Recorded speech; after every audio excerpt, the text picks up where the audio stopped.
Hoy vamos a hablar del Lag BaOmer. Lag BaOmer fue el miércoles a la noche.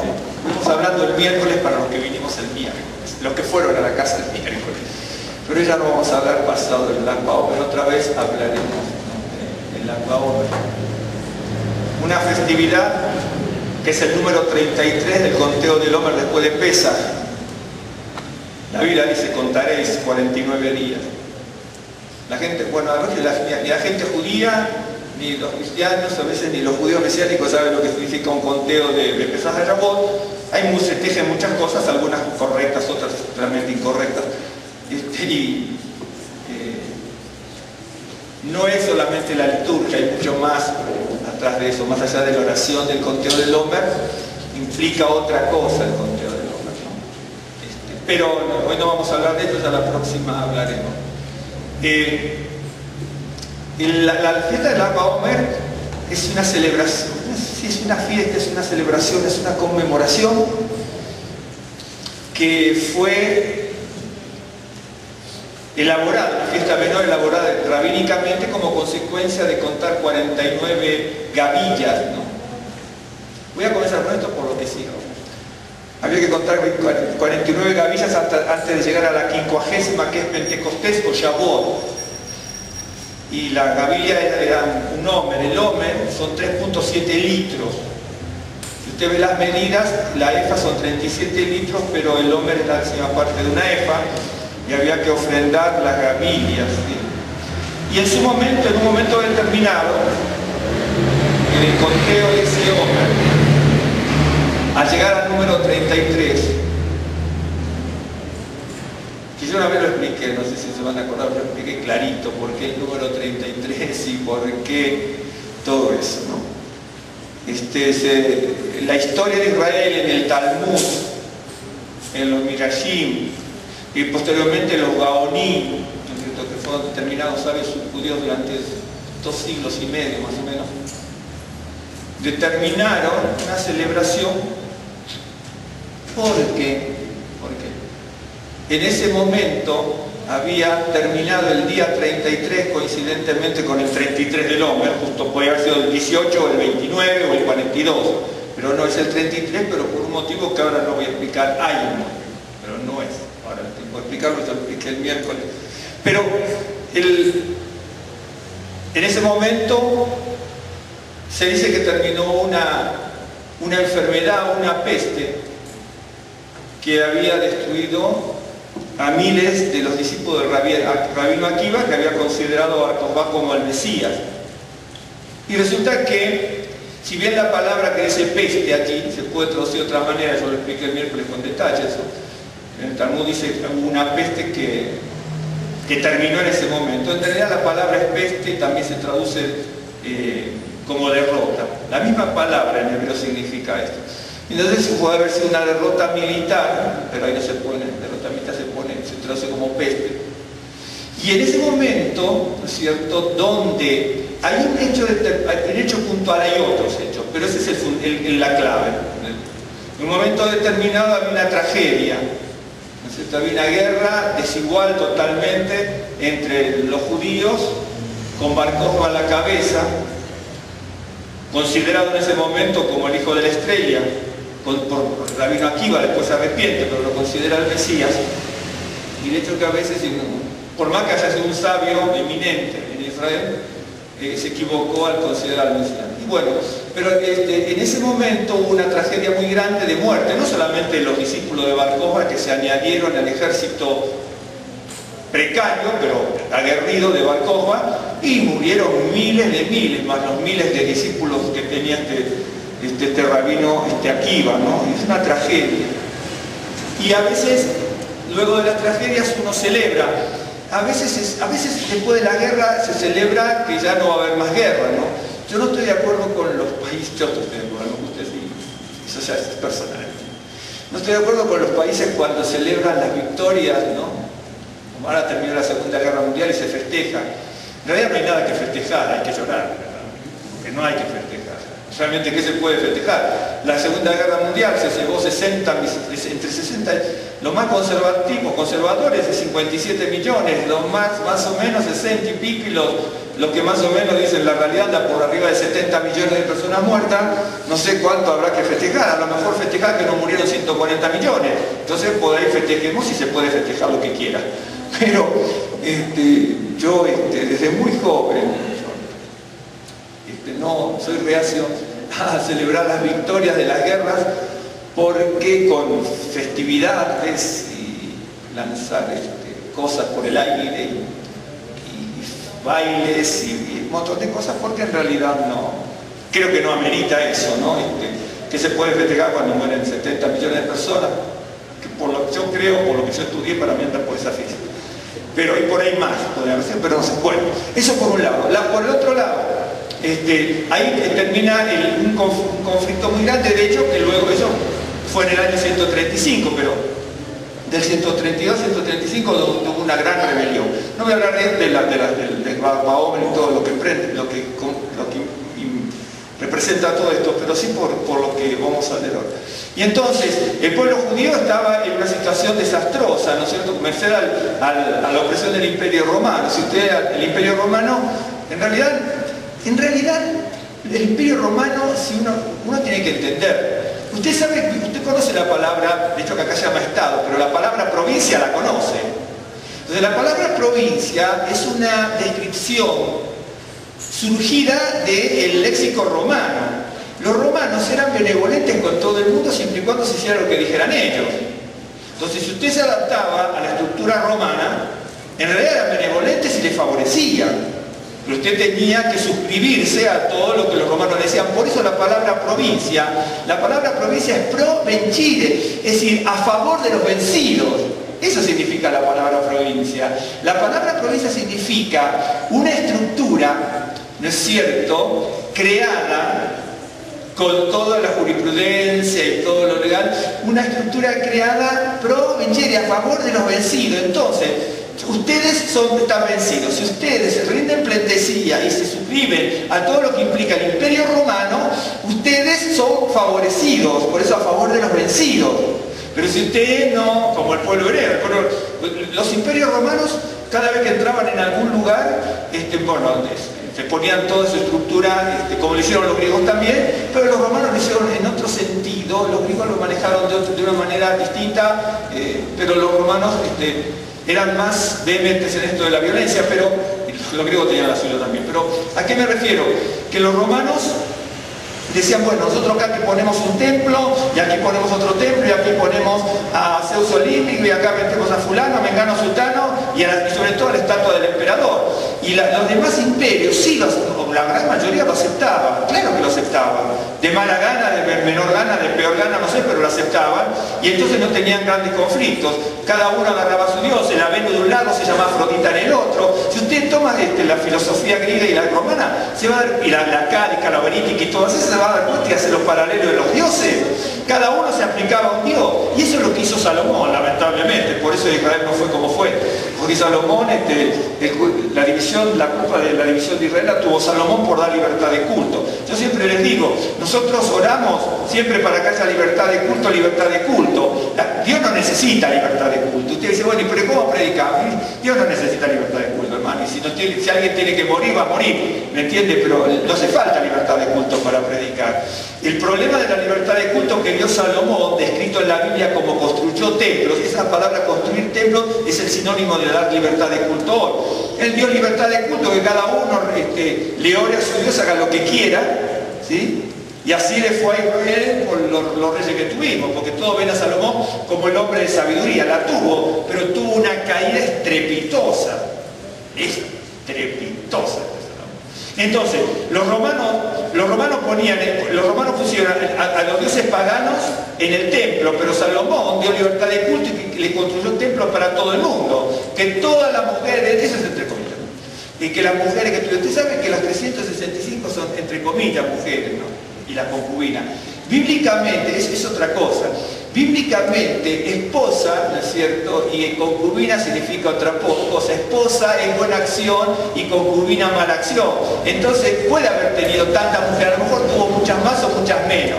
Lo que quiere describir en la Biblia, que Salomón tuvo buenas acciones y malas acciones. Eso es la palabra esposa y concubina en el léxico hebreo es eso.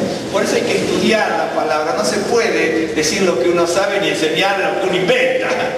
No tiene que aprender la palabra de Dios porque de repente usted ve un símbolo, una figura, algo en la Biblia y usted lo interpreta como su cultura se lo enseñó. Pero no se puede estudiar la cultura mexicana mirando la cultura china. Obviamente que estudiar a los mexicas, a los náhuatl, los mayas, aquello, los demás allá. ¿Me entienden? Entonces, cada uno tiene que estudiar y aprender, ¿me entiendes? Esa es la realidad. Entonces, los romanos ponían las estatuas del emperador y Salomón hizo algo parecido. Fue una maravilla Salomón en su momento, pero después lo vamos a ver, la Biblia dice, hay que tener cuidado, ¿no es cierto? Cuando la vara del opresor aparece, porque la vara del opresor aparece y el pueblo de Dios se ve tentado a sucumbir sobre eso y se aparta de Dios. Por eso la Biblia, el Nuevo Testamento dice que Dios no nos va a dar más presiones y pruebas de las que podamos soportar. Por eso Dios le dijo a Israel, Moisés lo está hablando, dice, Señor, danos, ¿no es cierto?, lo necesario, no nos dé mucho porque nos vamos a ensorbecer y no nos dé menos porque vamos a robar. Porque siempre está ese problema. Usted ve, si somos creyentes, dice, nosotros somos creyentes, y si tenemos el Ruach HaKodesh, dice, o los judíos mesiánicos y las iglesias, y que Salomón que hablaba directamente con Dios, hermano. Se olvida que usted era mejor que Salomón. Si Salomón sucumbió, puede sucumbir usted y yo y cualquiera. Por eso el rabino Pablo dice, cuida la salvación es gratis, pero cuida la salvación con temor y temblor. No, la salvación no se pierde. El tema es que a lo mejor la perdimos porque nunca la tuvimos. Porque nunca la tuvimos en nosotros. Cuando uno está en la salvación y punto. Dice, pero la perdieron algunos. Bueno, fíjense, el pueblo hebreo, los que salen de Egipto estaban redimidos por el Cordero. Sin embargo, ninguno entró en la tierra. Es decir, ninguno recibió la redención y la puso en práctica, porque entrar en la tierra prometida es poner en práctica la redención que recibió el Cordero en Egipto. Y todos murieron en el desierto menos Josué y Caleb. Perdón, sí. Perdón, le escucho. Sí, pero bueno, sí, la salvación no se pierde, pero sí se puede desechar. ¿Pero de parte de quién desechar? Del hombre sí. Pero el hombre que tiene la salvación, digamos, aquel que gozó de la salvación, no va a ser claro de desecharla. El tema es, la Biblia por eso habla de la oveja, habla del perro que vuelve al vómito y habla de la puerca lavada, ¿no es cierto? Y entonces, la oveja cuando tiene barro, ¿no es cierto?, se siente incómoda. El imitador, que sería la puerca lavada, cuando siente que puede ser un imitador, hoy también está en el cristianismo, está el disfraz, en el judaísmo está el disfrazismo también, en el judaísmo mesiánico también. Entonces, ¿qué ocurre? Cuando la oveja cuando la oveja, como grey, como pueblo de Dios, la oveja, el animal, comete actos que son ilícitos para la palabra y la ley de Dios, esa persona, como va a tener sentimiento de culpa que va a propiciar el arrepentimiento, siempre el presentimiento de culpa, por eso están los 5 sacrificios. Yendo al revés, es culpa, pecado, de culpa, pecado, hay paz, minjá, bueno, es el cereal y el holocausto, está al revés. Primero es el sentimiento de culpa, la oveja va a sentir sentimiento de culpa y va a seguir al arrepentimiento, va a sentir el gozo y así sucesivamente. La puerca lavada, ¿no es cierto?, que es la persona como Grey, que está fingiendo, pero no porque es un hipócrita a sabiendas, es porque le parece que esa es la forma de vivir y no captó. Entonces, cuando esa persona, ¿no es cierto?, que participa de algo, pero no en su interior, cuando le comete algo, va a cometer esto, aquello, lo otro, lo demás allá, por eso es que tiene la mente cauterizada. Entonces, ella la desechó, pero lo desechó casi antes de recibirlo, porque pudo gozarse un poquito de algo, ¿no? Por eso también el Yeshua era maravilloso con las parábolas, con las semillas, ¿no es cierto? Y dice, bueno, algo cae en buena tierra, ese no va a desecharla. El que la recibe con gozo, ese recibió una minúscula parte, y entonces ese rechaza, pero no pudo recibir la salvación. El que recibe la salvación no se pierde, jamás se va a perder. El tema es quién está verdaderamente inmerso en la salvación.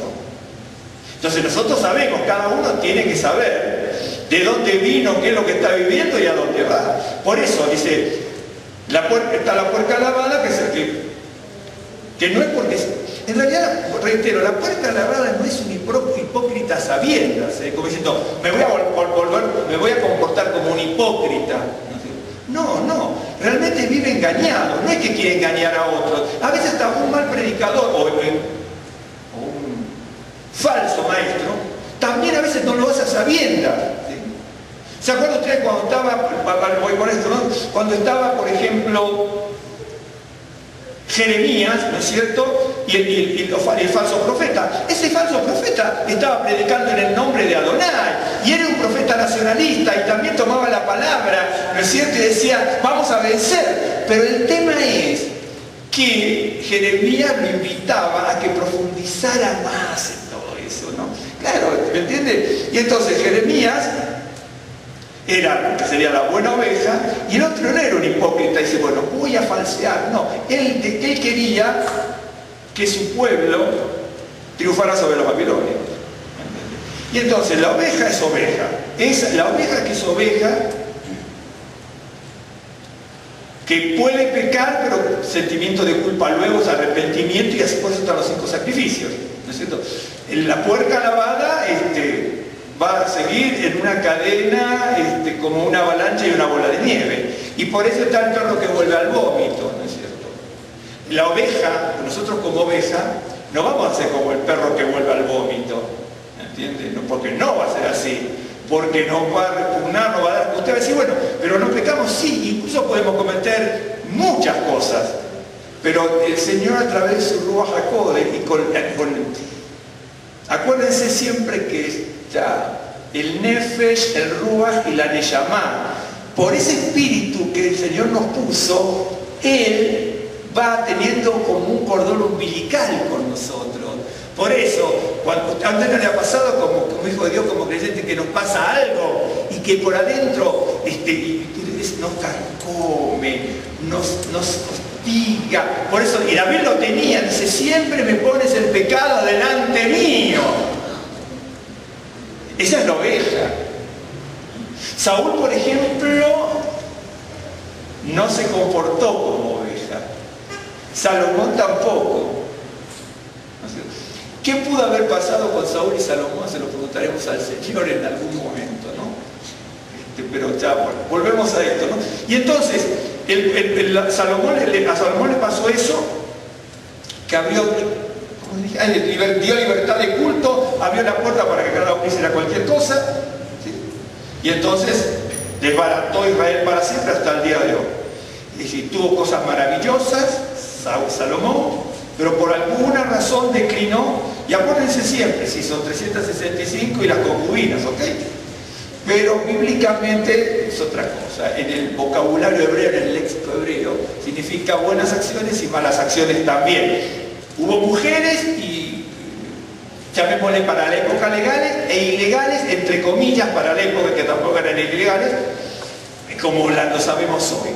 La mujer y la concubina de aquel entonces no es como lo que vemos hoy, ¿okay? Es otro tipo de cosa y otro tópico para estudiar, bien complejo. Pues hay que estudiar la Shim, el Talmud, donde está el matrimonial, derecho matrimonial, y ahí está todo metido en el derecho matrimonial, en el tratado de Nashim. Y bueno, eso por un lado. Y entonces, la Lag BaOmer es un punto culminante del espectro de 49 días de Pesach Shavuot, donde en ese día determinado, no importa, porque si no quiero hablar de eso ahora, en ese día determinados, ¿cómo es? Termina una supuesta mortandad a través de una plaga, o como lo ven otros rabinos antiguos, la misma palabra significa derrota militar también, tragedia también significa, etc. Y entonces no solamente significa peste, ¿no es cierto?, sino que también significa eso. Así que pudo haber habido una plaga, lo más probable es una gran derrota militar, de hecho que existió, y el pueblo de Israel a partir de allí, ¿no es cierto?, 135 en adelante, sucumbe, ¿no es cierto?, ante el Imperio Romano, y Israel desaparece por 1900 años de la tierra que el Señor le dio. Para muchos grandes religiosos hoy no es, hoy la tierra de Israel como Estado de Israel, el Israel que el Mesías va a construir, ¿no es cierto? Por eso muchos ultraortodoxos se abstienen de asociarse con la política de Israel. Allí cada uno, pero esa es la realidad, ¿no es cierto? Si usted estudia, por ejemplo, todo el espectro del judaísmo, que son muchísimos, desde sefardita, ashkenazí y muchos más, esos son los grandes espectros, pero aparecen muchos más y están, por ejemplo, grupos ultraortodoxos como Netureka está, que significa guardianes de las puertas en arameo, que es un grupo de reacción contra la política del gobierno que tiene el Estado de Israel hoy, ¿no es cierto? Está absolutamente en contra. Entonces, si usted estudia, usted se va a dar cuenta de que el judaísmo es mucho más, a veces, de lo que uno cree, ¿no es cierto? Uno puede a veces comprarse 2 o 3 libritos y aprender alguna cosa, pero tiene que aprender varias cosas para saber. Pero la Biblia es aparte, la Biblia nos habla que es la palabra de Dios y Dios se lo va a revelar a usted y a mí y a otros. Lo otro que es estudio, hay que estudiar y verlo, ¿no es cierto? Bueno, y entonces Israel sucumbe, ¿no es cierto? Y entonces en ese momento, a partir de ahí se festeja que terminó la peste y terminó la mortandad, o que hubo una derrota militar, ¿no es cierto? Y ahí terminó y dejaron de morir. Eso es lo que se festeja. Bueno, hasta aquí. Pero después Israel parte al cautiverio, ¿no es cierto? Acuérdense que la primera destrucción del templo fue en el año, la primera destrucción del segundo templo fue en el año 70, y luego a partir de 135, cuando ya viene la derrota de Bar Kokhba, ¿no es cierto? Porque nosotros a veces vemos el pueblo de Israel desde un punto muy, incluso tanto judío, bueno, hay judíos que lo ven de una manera, cristianos lo ven de otra manera, hay mucha gente cristiana que ve a un judío y se piensa que la lumbrera de la Torá y a lo mejor no sabe una pepa de la Torá, y a los judíos mesiánicos también que creemos que sabemos mucho y a veces no sabemos tanto. Y entonces en vez de reformamos. Me está siguiendo, esa es la realidad. Uno tiene que aprender, estudiar y saber lo que se dice. Y lo que es el pueblo judío también. Y entonces, después Israel ya sucumbe y termina Israel en cuanto a dentro de su tierra, ¿no es cierto? Y de 1948 hacia 1900 y pico de años que no tenían autonomía sobre la tierra. De hecho, que hoy Israel tendrá un 25% de la tierra. Israel no es más grande que... Yo no conozco a Nayarit, pero conozco a los mapas. Pero entonces Israel tiene más o menos, hoy por hoy, Israel tiene los mismos kilómetros cuadrados que Nayarit. Eso es... No se piense que Israel es más grande que Nayarit, hermano. Anda por ahí. Me está siguiendo, es muy chico el Estado de Israel. El Medina de Israel es muy chico, muy chico. No va más del Estado de Nayarit aquí. Imagínense cuántos Israel podríamos poner aquí en México, entonces. ¿Me está siguiendo? Bueno. Y entonces, ahí se habla de que terminó una mortandad. No la catástrofe. La catástrofe no terminó nunca. Y entonces ahora vamos a ir a esto. Vamos a abrir, teniendo en cuenta esto, la catástrofe, siempre estamos en catástrofes en este mundo en el cual vivimos. Y la seguimos teniendo y nosotros oramos para que no las da, y quiera Dios que no haya catástrofe. Cuando uno mira la Biblia, no puede ser, uno es optimista en el futuro, pero no puede ser optimista en el camino. Por eso la Biblia dice, atravesando el valle de Bajá lo cambian en fuente, cuando la lluvia llena los estanques, Salmo 80. Bueno, atravesando el valle de lágrimas, el valle de Bajá lo cambian en fuente cuando la lluvia llena los estanques. 184. El valle de Bajá, el valle de lágrimas, es un símbolo de Israel. Hoy no existe el valle de Bajá, no se ve el valle de Bajá hoy. Es idealista. En su momento existió entre Judea y el templo. ¿Sí? Se conocía como el valle de lágrimas, el valle de Bajá. Aparece solamente ahí en Samuel que las Bajaín, las balsameras, que crecen en lugares inhóspitos. Valle de Bajá es un lugar inhóspito en el tránsito a la presencia de Dios. El desierto de Judá, el Valle de Bajá, lo peor del camino y el templo, pero hay que atravesarlo para llegar al templo. Hoy estamos viviendo el Valle de Bajá. En este mundo estamos viviendo el Valle de Bajá, con mejores o mayor o menor confort que cada uno tenga. A veces cada uno lo puede tener o no, pero las tragedias de este mundo son terribles, hermano. Lo que pasa en México y en el mundo. Nosotros a veces le damos vuelta la hoja y no vemos nada, pero las torturas en todo el mundo, las guerras en este momento en todo el mundo, los espionajes en todo el mundo. Ustedes dicen, sí, pero tenemos tablet. Y tenemos tablet, estamos todos contentos. ¿Me entiende? Claro. Esas son las cosas que nos ven de este mundo. A usted le dan confort y se olvida que están torturando a miles en todo el mundo. Y la Biblia no habla eso. Incluso el Antiguo y el Tanaj, ni lo vemos, nosotros nos interesan ciertas cosas. El Tanaj y el Brit Hadashah, Antiguo y Nuevo Testamento, nos habla de que nosotros a veces estamos viviendo en las nubes y no vemos las cosas como son. Vaya a saber por qué, pero nos pasa eso. Pero el mundo que vivimos no es ningún Vergel, no es ningún Edén este mundo en el que vivimos, ni en México ni en ninguna parte del mundo. Y entonces a veces incluso hasta las congregaciones dice, bueno, vamos a orar para que paren las guerras. Pues a mí yo me suscribo a eso y oremos, pero o le damos crédito a lo que vamos a orar nosotros y que nos ponemos en la brecha, o le damos crédito a lo que dice la Biblia. Entonces yo puedo tomar el Brit Hadashah como el Tanaj. Y en el Nuevo Pacto también, el Rabino Pablo, porque una cosa, hermano, es creerse, hay un dicho que tenemos en Argentina que es creer en los pececitos de colores. Los pececitos de color existen, pero a veces nosotros vemos todo en blanco y negro, hermano. ¿Me está siguiendo? Y ni siquiera tenemos peces de colores, porque creemos que todo es un ideal, y el Rabino Pablo, no, con todo el conocimiento que tenía, sabía mucho más que usted y yo juntos. Y en un momento determinado dice, vendrán amadores de sí mismos, blasfemos, esto, aquello, lo otro, falsos maestros, falsos profetas. Y yo también decía lo mismo. Decía, entren por la puerta estrecha y no por la puerta grande. Termina esos dos versículos que dice abajo, cuídense de los falsos maestros. Ay. Ahora entiende lo que es la puerta estrecha. La puerta estrecha que dice, bueno, la puerta estrecha, no, hermano. Y eso, por eso que hay que entender la Biblia, son símbolos, son situaciones, ¿no es cierto? Entonces dice, entren por la puerta estrecha porque ancha es el camino, porque por la puerta estrecha, pero ancha es el camino que lleva a la perdición. Termina ese verso, cuídense de los falsos maestros. Entonces dice, bueno, ¿quiénes son los falsos maestros? Bueno, aquí que nos cuentan un montón de cosas, ahora se lo voy a mostrar algo, que nos dicen un montón de cosas que alientan nuestro ego, que alientan, que toman a merced nuestras necesidades, y usted se levanta. ¿Quién quiere llorar? Yo no quiero llorar, quiero reírme. ¿Sí? ¿Okay?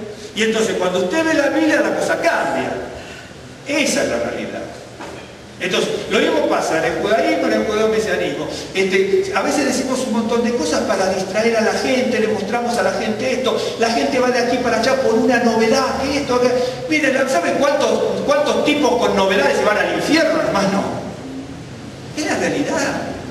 Aquí, el judaísmo no es una novedad. A lo mejor es novedad para otro. La Biblia no es novedad. Es novedad para que no la conoce. Pero es una palabra de vida, ¿no es cierto? ¿Cómo hacer novedad? Es decir, el profeta decía, busquen las sendas antiguas. Si era la antigua, es novedad para mí, que nunca lo vi, porque estoy ciego. Pero no es la gente busca a veces la novedad y la novedad. Usted va a ver. ¿Se acuerdan de Ezequiel? Una frase buenísima ahí.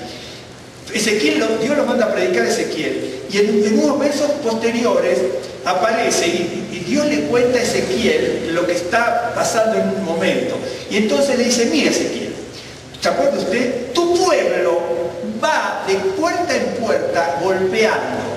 ¿Por qué? De puerta en puerta golpeando, para llamar a otros que vayan a escuchar a Ezequiel, judíos que vayan a escuchar a Ezequiel. Dice, vamos a escucharlo a Ezequiel. Y entonces dice, pero no te quieren escuchar. Ellos te tienen como cantor de amores. Dios le está diciendo a Ezequiel, mira, el pueblo, este pueblo hebreo tuyo, tú lo vas a ver en enfrente y te van a decir, ¡qué bárbaro! Pero no te entienden ni quieren escuchar nada. Ellos te tienen a ti como cantor de amores, el que le da alguna palabra que a lo mejor los alienta o que les parece una novedad, pero no les interesa. Lea la Biblia, hermano, léala. A veces nosotros no leemos, no escudriñamos. Me está siguiendo, no escudriñamos. Dice, te quieren como cantor de amores. Y hoy mucho, por eso yo decía, tengo cuidado con los falsos profetas. Hoy también, conferencias de esto, y los mesiánicos también, conferencias de aquello, del otro, de más allá. Es terrible. ¿Me entienden? En el cristianismo pasa lo mismo. Hay un elemento de distracción. Y ese elemento de distracción capta mucho. El elemento de distracción es terrible. Sí que existe ese elemento de distracción. Gracias a Dios no caigo, pero realmente no es que no peque, cometo pecados, pero no caigo en el elemento de distracción y se lo doy a otro tampoco. Jamás. Lo que no sé, hay cosas que no sé y me voy a morir sin saberlas. Bíblicamente también, y de la historia, y de aquello, más allá. Eso, yo me voy a jugar por lo que sé. ¿Sí? Pero hay un elemento de distracción, incluso hasta las reuniones, en el cristianismo, mismo en el judaísmo, en el judeo-mesianismo también. Quien les habla tiene 33 años, 32 años en el judeo-mesianismo. Y entonces, sé lo que les estoy diciendo, hay un elemento de distracción. Y entonces, termina, una mortandad, festejamos y recordamos ese hecho, ¿sí?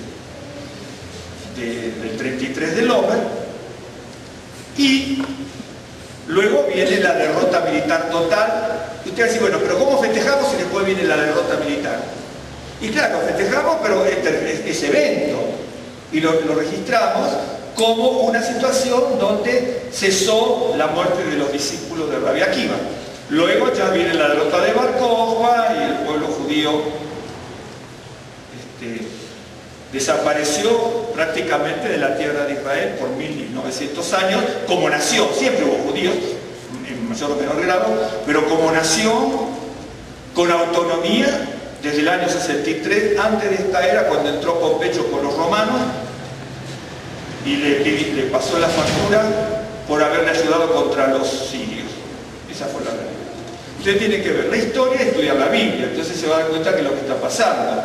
Hay veces que no nos damos cuenta, pero bueno, uno tiene que ir buscando. Y entonces en el Salmo 126, teniendo en cuenta esto como corolario, ¿no es cierto?, pero para comenzar con este asunto del largo ahora, ¿no es cierto?, hay una tragedia y se celebra bien. Usted tiene los salmos graduales. Usted va a ver que los salmos tienen distintos nombres. Hay algunos que son anónimos, hay algunos que tienen nombres, pero tomando globalmente en el judaísmo consideramos los salmos de David. Y usted me dice, bueno, pero si hay de Salomón, de Asaf, de Coré, y hay anónimos, ¿cómo son todos de David? Así somos los judíos. Claro, si quiere que le dé explicación no le voy a dar ninguna, pero así somos, decimos, aunque hay salmos que tienen nombre, para nosotros son los salmos de David. ¿Okay? Otra cosa. Y entonces, así arreglamos fácil nosotros en el judaísmo. ¿Sí? Entonces para nosotros son todos salmos de David. Los salmos graduales son 15 salmos que son Shira Malot. Hoy no la cantamos, ¿no? Porque si no, ya no. Igual, si uno quiere cantar la canción en Shabbat, tendríamos que cantar las de que comienzan antes de la mañana de las 8, ¿no? Hasta las 2 de la tarde nos faltarían 25 canciones. De hecho que las tenemos todas. De hecho que estuvimos viendo algunas también para Slijot, así que ya cuando venga Rosh Hashanah y un Kippur se las enseñamos los que vamos los miércoles, así que ya faltan varias. Vamos a ir aprendiéndolas con el tiempo, ¿sí? De hecho que me sorprendieron los hermanos el miércoles porque practicamos algunas entre otras cosas y veo cómo se acuerdan, qué bárbaro algunos, qué bárbaro, me sorprendí. Son canciones difíciles y largas, hermosas, pero difíciles. Bueno, entonces los salmos graduales son 15. El 15 es un número de salvación bíblicamente. ¿Se acuerdan cuando yo les expliqué varios números 15 en la Biblia? Algunos que son fáciles de ver y otros que hay que verlo de otra manera. Buscarlos muy detenidamente. los 15 son los 15 salmos graduales que se cantaban en los 15 escalones que van del atrio de las mujeres al atrio de Israel. Acuérdense que está el atrio de las mujeres, los 15 escalones, atrio de Israel, atrio de los sacerdotes, lugar santo, lugar santísimo. ¿No es cierto? Así en el segundo templo, así. En esos 15 escalones, en cada uno se cantaban los 15 graduales, que significa la ascensión, de subida, ¿no es cierto? Entonces en cada uno se cantaba un salmo, en eso querer elevarse. Si usted estudia los salmos graduales, se va a dar cuenta de eso, es una maravilla, realmente son una maravilla.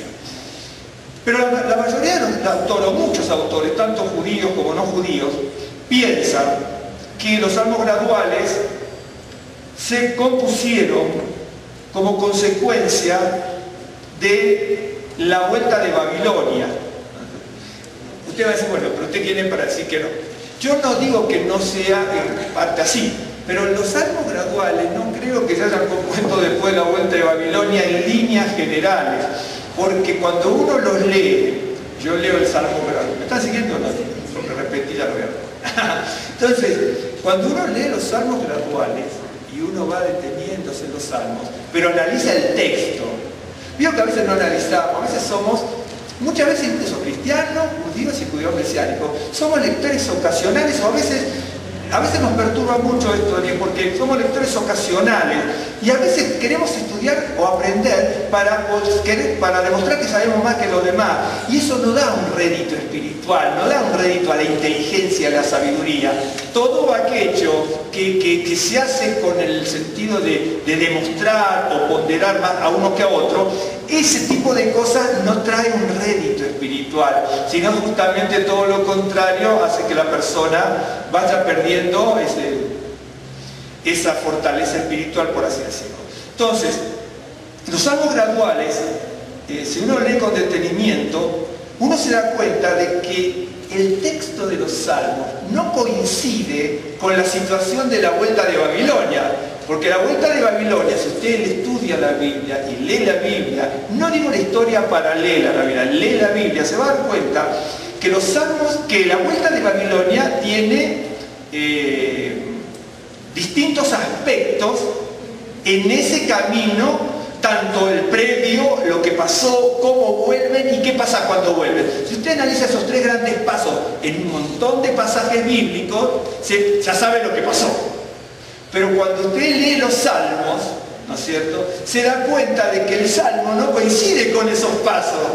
Entonces los salmos tienen que estar respondiendo a otras situaciones vividas por el pueblo de Israel. Y usted me va a decir, bueno, ¿de qué sirve eso? Bueno, para muchos no servirá de nada, pero sirve de mucho para saber cuándo el pueblo pasó por una situación determinada, qué es lo que estaba pasando en esa situación de tragedia, como en el caso del Bar Kokhba. En realidad esa muerte que usted ve ahí de Rabino Akiva con su discípulo, que Rabino Akiva no muera y muere después, torturado por los romanos de una forma terrible. La historia de Israel dice que con palos, con garras de hierro, probablemente haya sido de hierro, porque de hierro ahí también, aunque también usaban con garras de verdad, le sacaron toda la carne del cuerpo, en vida, no muerto. Porque la gente habla del martirologio y martirio.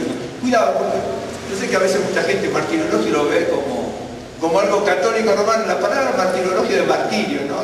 No es de María, de Miriam, aunque aparte de Miriam es bien, ¿no es cierto?, la hermana de Moisés y la madre del Señor, pero ¿me entiende? La palabra martirologio es ese conjunto de cosas que hacen, ¿no es cierto?, a la tortura y al sufrimiento a través de la tortura. Eso es el martirologio. Y la gente judía, imagínense, antes de que muriera Yeshua en el madero, en un solo momento murieron 2000 en el madero. Pavimentaron todo de cruces, ¿no es cierto?, no me acuerdo de las dos regiones. Y después también, el pueblo judío, en un solo momento crucificaron a 2000 judíos los romanos. La crucifixión no es romana, La crucifixión la tomaron los cartagineses, ¿no es cierto?, de los asirios directamente. Esa es la realidad. ¿Por qué? Porque se crucificaba en la altura para que los pies del criminal no manchara la madre tierra. Pero eso no fue un invento romano. Eso los romanos lo tomaron de los cartagineses. Si usted hay que estudiar la historia, usted se va a dar cuenta de todo lo que está significando.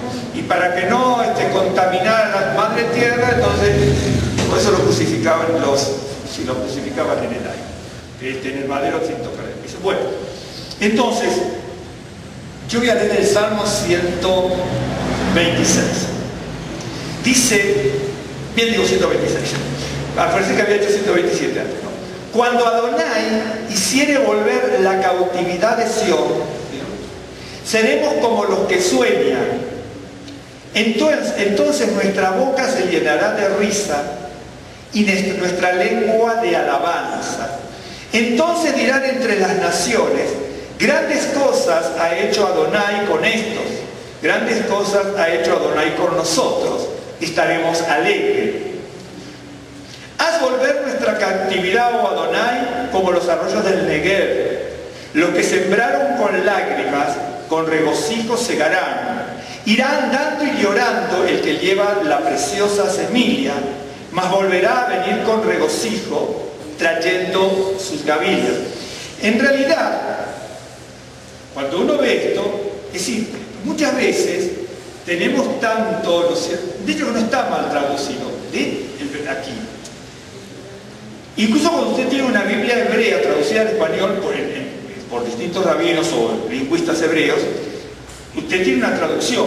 Esta traducción está bien, correcto. Pero esta traducción que yo acabo de leer, a pesar de que esté bien, se puede todavía ajustar más para entender de qué se trata. Porque si usted leyera, dice perfecto, usted lo entiende. Usted lee y yo leemos y entendemos la parte narrativa, ¿no es cierto? Entonces dice, bueno, cuando Adonai hiciere volver la cautividad de Sión, enseguida cualquiera de nosotros va a llevar la mente, ¿no es cierto?, a la vuelta de Babilonia.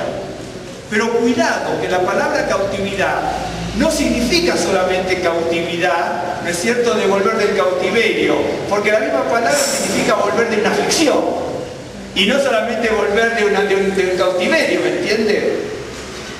La misma palabra aparece en Job, ¿no es cierto? Y dice que Dios le cambió su destino, su fortuna, ¿me entiende? Entonces, ese cambio que nos sacó de algo malo para cambiarle, es la misma palabra que acá aparece como cautividad, y nuestra mente va a la vuelta de Babilonia, ¿me entiende?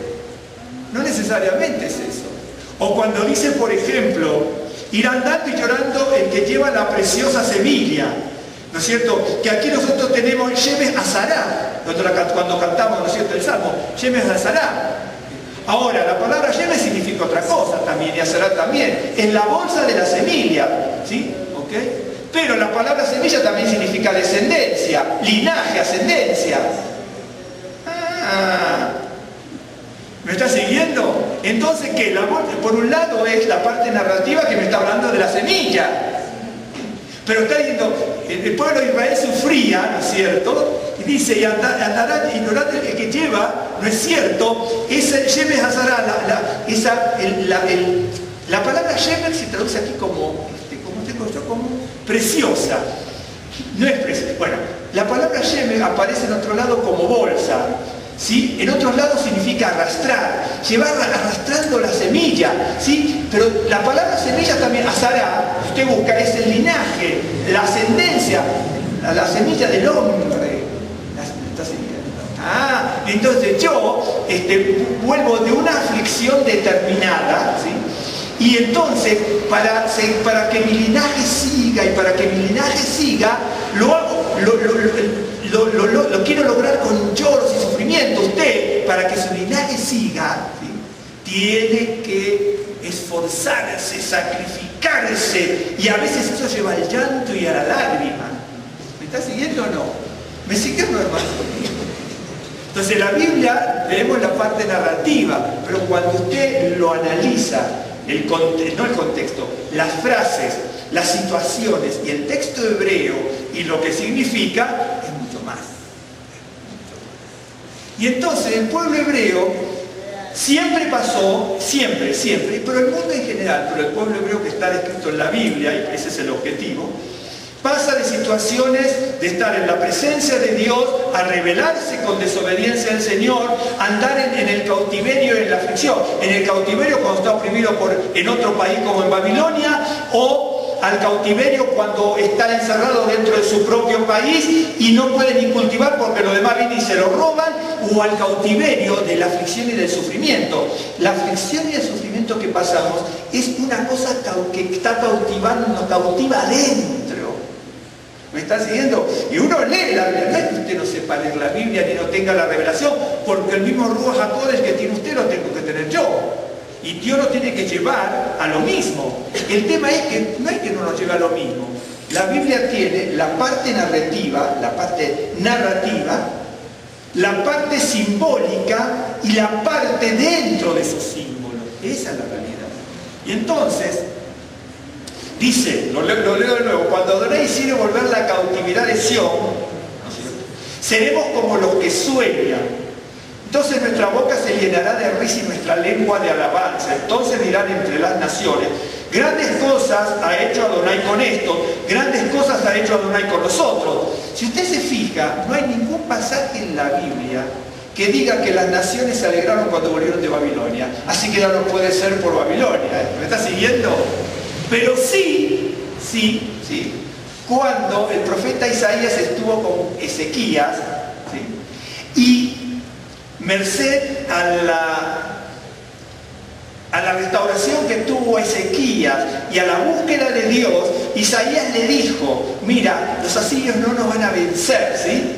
Y entonces cuando viene el gran triunfo de Dios mismo, venciendo a los asirios, ¿no es cierto?, cuando venía Senaquerib, ¿no es cierto?, ahí dice que las naciones le enviaban y se alegraban, le enviaban presentes a Ezequías y se alegraban por el triunfo de Israel.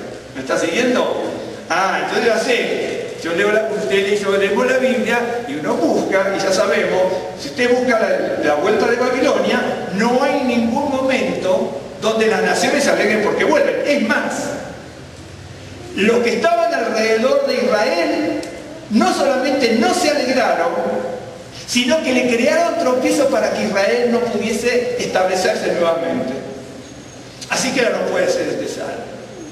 Por el otro lado, dice, los que sembraron con lágrimas con regocijo segarán, irán dando y llorando al que lleva la preciosa semilla. Hablemos del agricultor, ¿sí? De la prosperidad en ese sentido. Cuando está la vuelta de Babilonia, en ningún momento hay un problema agrícola de este sentido, pero sí está en Isaías y también está en Crónicas, cuando Senaquerib ataca y les dice así. Por eso Dios se enoja mucho, el Señor se enoja mucho. Por eso le digo, la Biblia hay que estudiarla, leerla, profundizarla, siempre teniendo la guía y la dirección del Señor y buscando.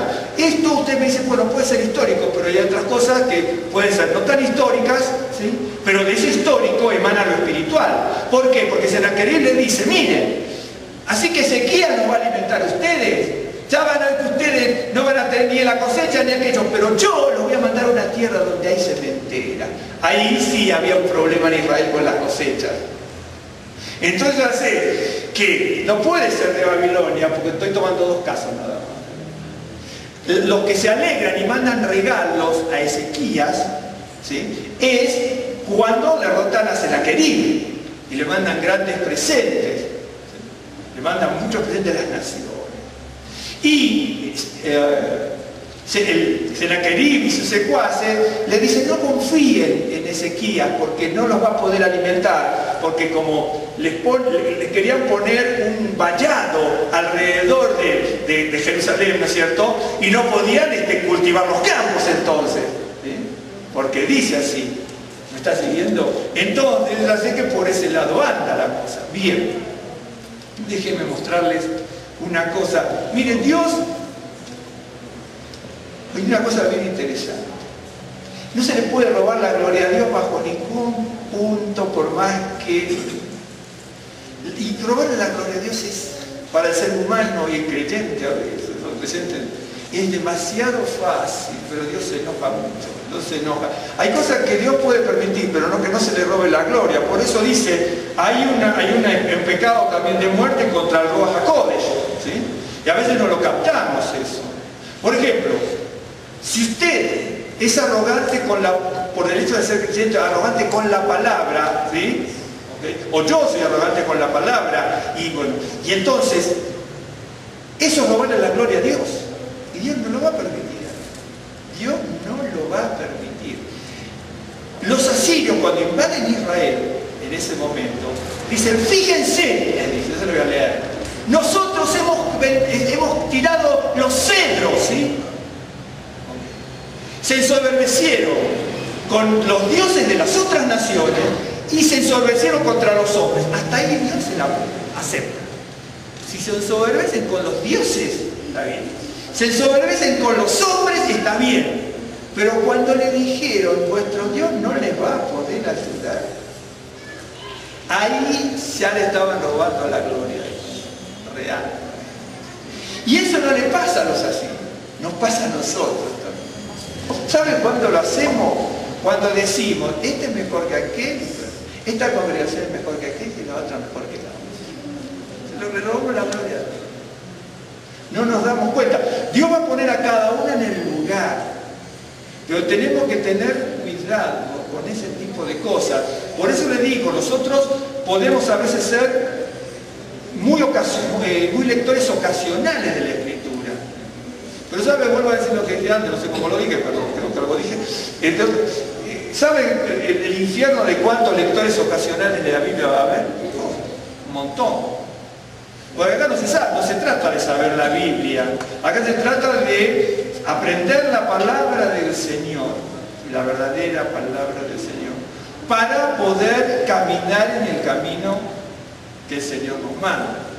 Y entonces, así como hubo una guerra con los romanos, cuando dije general, siempre hubo guerra con los romanos, desgraciadamente, pero en 132-135, y en ese momento el pueblo de Israel termina una mortandad, se exalta a Dios por eso hasta el día de hoy, pero después viene la guerra final y ahí se acabó todo. ¿Me entiende? Y aquí está pasando lo mismo. Usted si quiere tomar estos salmos y algo, sabía como con la vuelta de Babilonia, tómelo y no se vaya al infierno por eso, ¿me entiende? Eso segurísimo. Pero a la hora de aprender la Biblia, yo le tengo que decir que no puede ser así.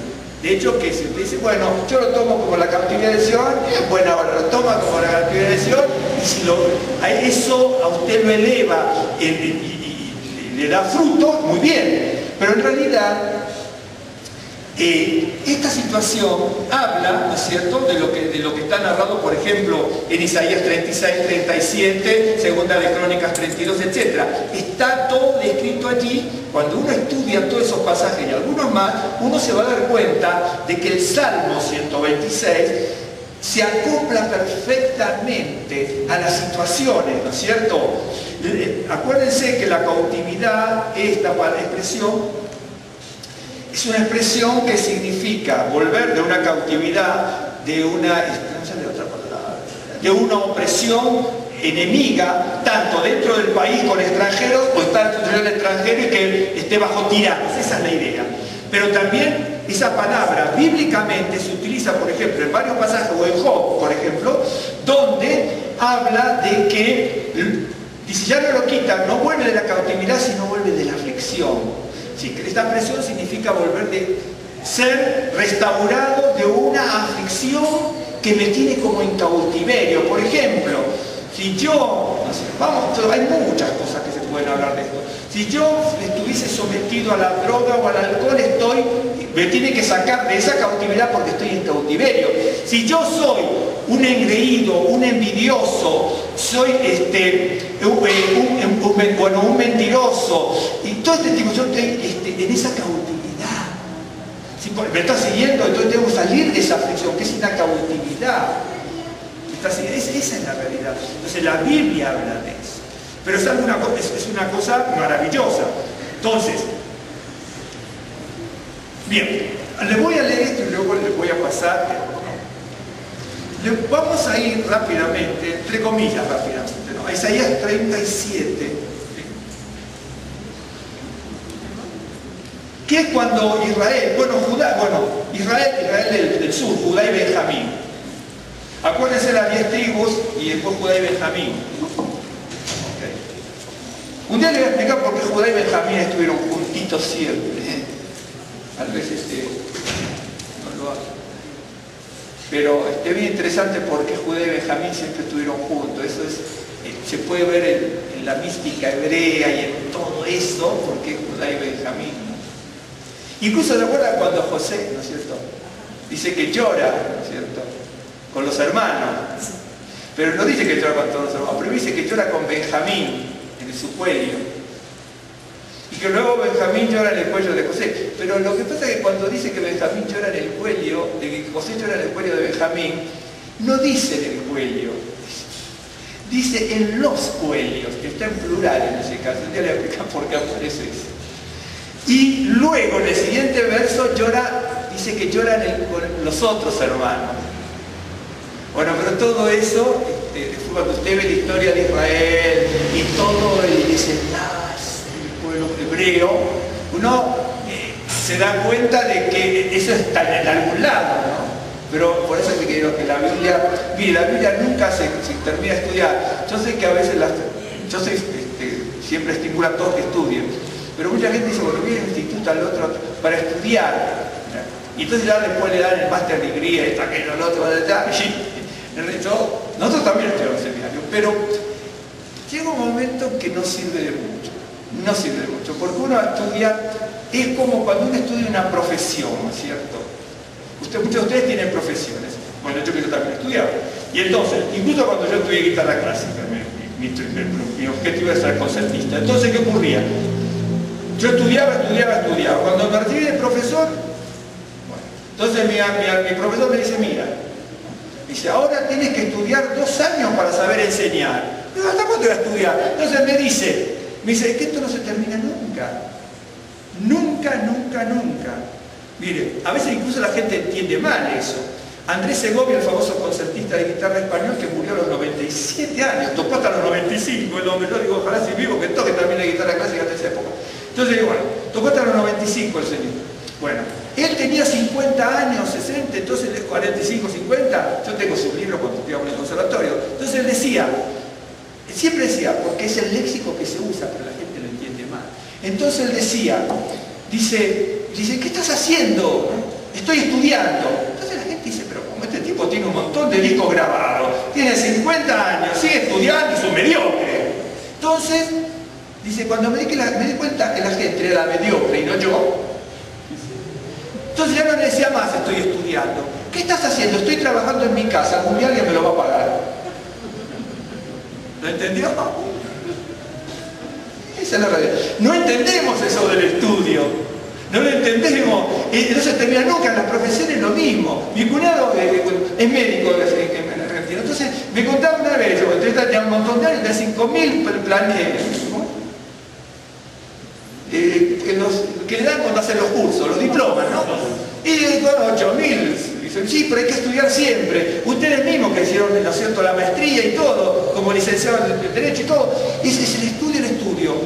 Es bien interesante esto. En todas las cosas de este mundo que son reales, tenemos que estudiar. No sé por qué suerte del destino no vemos así la escritura. No la vemos así.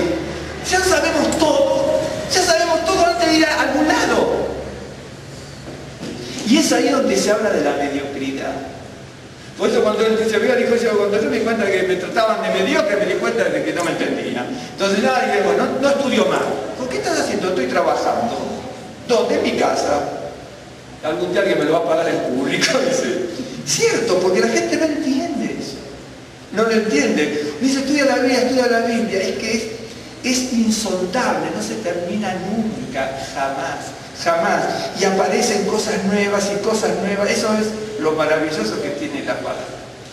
Entonces el Salmo 126 no es porque lo diga yo, no es no. El Salmo 126, de acuerdo a su texto, si bien se puede aplicar a otras situaciones en otras áreas, el contexto en general habla de esta historia, ¿no es cierto?, porque se aplica perfecto a las situaciones que son muchos pasajes, pero voy a leer el 37, déjenme ver para no... Isaías 37, estoy diciendo. Isaías 37 habla de que Sennacherib va con el ejército asirio a invadir y destruir Israel. Bien, voy a leer el verso 21. Y de ahí nos vamos a entender bien y después le voy a comentar algo para que no se canse y después se vaya a comer tranquilo a su casa o a algún lugar. Dice: entonces Isaías, hijo de Amós, envió a decir a Ezequías, porque cuando viene Sennacherib le dice un montón de cosas en contra de Israel, en contra de Ezequías, en contra de todo y de Dios. Así ha dicho Adonai, Dios de Israel, acerca de lo que me rogaste sobre Sennacherib, rey de Asiria. Estas son las palabras que Adonai habló contra él. La Virgen de Sión te menosprecia, te escarnece, detrás de ti mueve la cabeza la hija de Jerusalén. Entonces, ¿a quién vituperaste y a quién blasfemaste? ¿Con quién has alzado tu voz y levantado tus ojos en alto contra el Santo de Israel? Si usted lee todo el texto y los de Crónicas, este hombre se había ensoberbecido con las naciones que venía invadiendo en su momento. Se había ensoberbecido con los dioses de esa nación y se había ensoberbecido con los hombres. Y hasta ahí estaba bien, pero cuando usted sigue leyendo y se ensoberbece, ¿no es cierto?, como minimizando el poder del Creador del cielo y la tierra y de Israel, ¿sí? Y entonces viene palabra de Dios a Isaías. Dice: por mano de tus siervos has vituperado al Señor y dijiste, con la multitud de mis carros subiré a las alturas de los montes, a las laderas del Líbano, cortaré sus altos cedros, sus cipreses escogidos, llegaré hasta sus más elevadas cumbres, al bosque de sus feraces campos. Cuidado, aquí está hablando de que había conquistado, ¿sí? Cuando la Biblia habla de esto, no está hablando de árboles, ¿eh? En la Biblia los árboles son gobernantes, ¿ok? Entonces estos cedros y todo, sí, por ahí arrasaron. La parte narrativa, la parte anecdótica es que arrasan con todo, ¿sí? Pero en realidad las expresiones de árboles en la Biblia son gobernantes. Por eso ustedes se acuerdan de la parábola, ¿no es cierto?, que se llama a un árbol para que gobierne, se llama a otro árbol para que gobierne, se llama a otro árbol para que gobierne, y después aparece la zarza.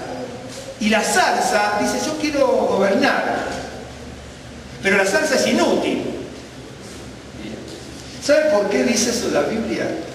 Porque la Biblia consideraba a los políticos como inútiles para Israel. Esa es la realidad. Entonces, hoy las cosas cambian y algunos son inútiles, otros son útiles, ¿no? Pero ¿me está siguiendo cómo es? Por eso la parábola. Los árboles que daban frutos, ninguno quería gobernar en la parábola. La zarza ardiente, la que oprime, la zarza es la que oprimía, la que hincaba, ¿no es cierto? Esa yo quiero gobernar porque te oprime.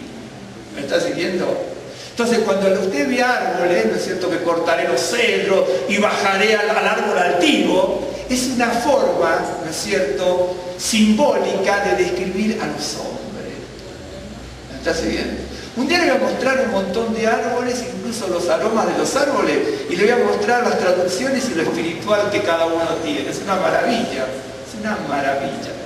Por eso la Biblia dice que había que escudriñar, ¿no es cierto?, que Kabesh, nosotros Bakesh, utilizamos la palabra Bakesh en hebreo para decir escudriñar, ¿no es cierto?, inquirir, rascar, penetrar, profundizar en lo más recóndito de la palabra. Y entonces, una maravilla. Y entonces dice, verso 25, yo cavé y bebí las aguas, y con las pisadas de mis pies secaré todos los ríos de Egipto. ¿Se acuerdan que aquí, cómo se decía Egipto en hebreo? Misraim, ¿no? Y hay 5 ocasiones, creo que son 5, donde no, acuérdense que Egipto no es el nombre de Egipto, Yo se los mostré el otro día. Los egipcios jamás se llamaron egipcios. Ni hoy se llaman egipcios. Yo les mostré cómo se llama Egipto hoy, ¿no es cierto? Egipto viene de una deformación, ¿no es cierto? Lo mismo que aquí en México, ¿no es cierto? Cuernavaca es una deformación de dos palabras náhuatl. Cuernavaca no es el nombre de la localidad. Cuernavaca es una deformación, ¿no?, de dos palabras náhuatl que los españoles la tergiversaron y le pusieron Cuernavaca. Pero Cuernavaca es un nombre que no tiene nada que ver, y si se lo sacan estaría muy bien. Porque Cuernavaca fue una deformación, ¿no es cierto?, del nombre original, ¿no es cierto? Ya le debería decir lo que significa. Lo mismo que Cancún. ¿Usted sabe lo que significa Cancún? Ni idea lo que significa Cancún. Y tendría que saberlo ustedes.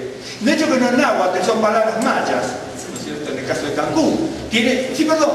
Cancún significa nido de víboras. Sí, el tema es, según, ¿sabes? Está muy bien, está perfecto, nido de víboras. El tema es, según de qué lado lo tome, con la acentuación de las palabras can y cubún, ¿entiende? Según cómo lo tome, puede ser olla de serpiente o nido de serpiente, y según cómo tome la segunda palabra, también significa serpiente dorada. ¿Sabe por qué?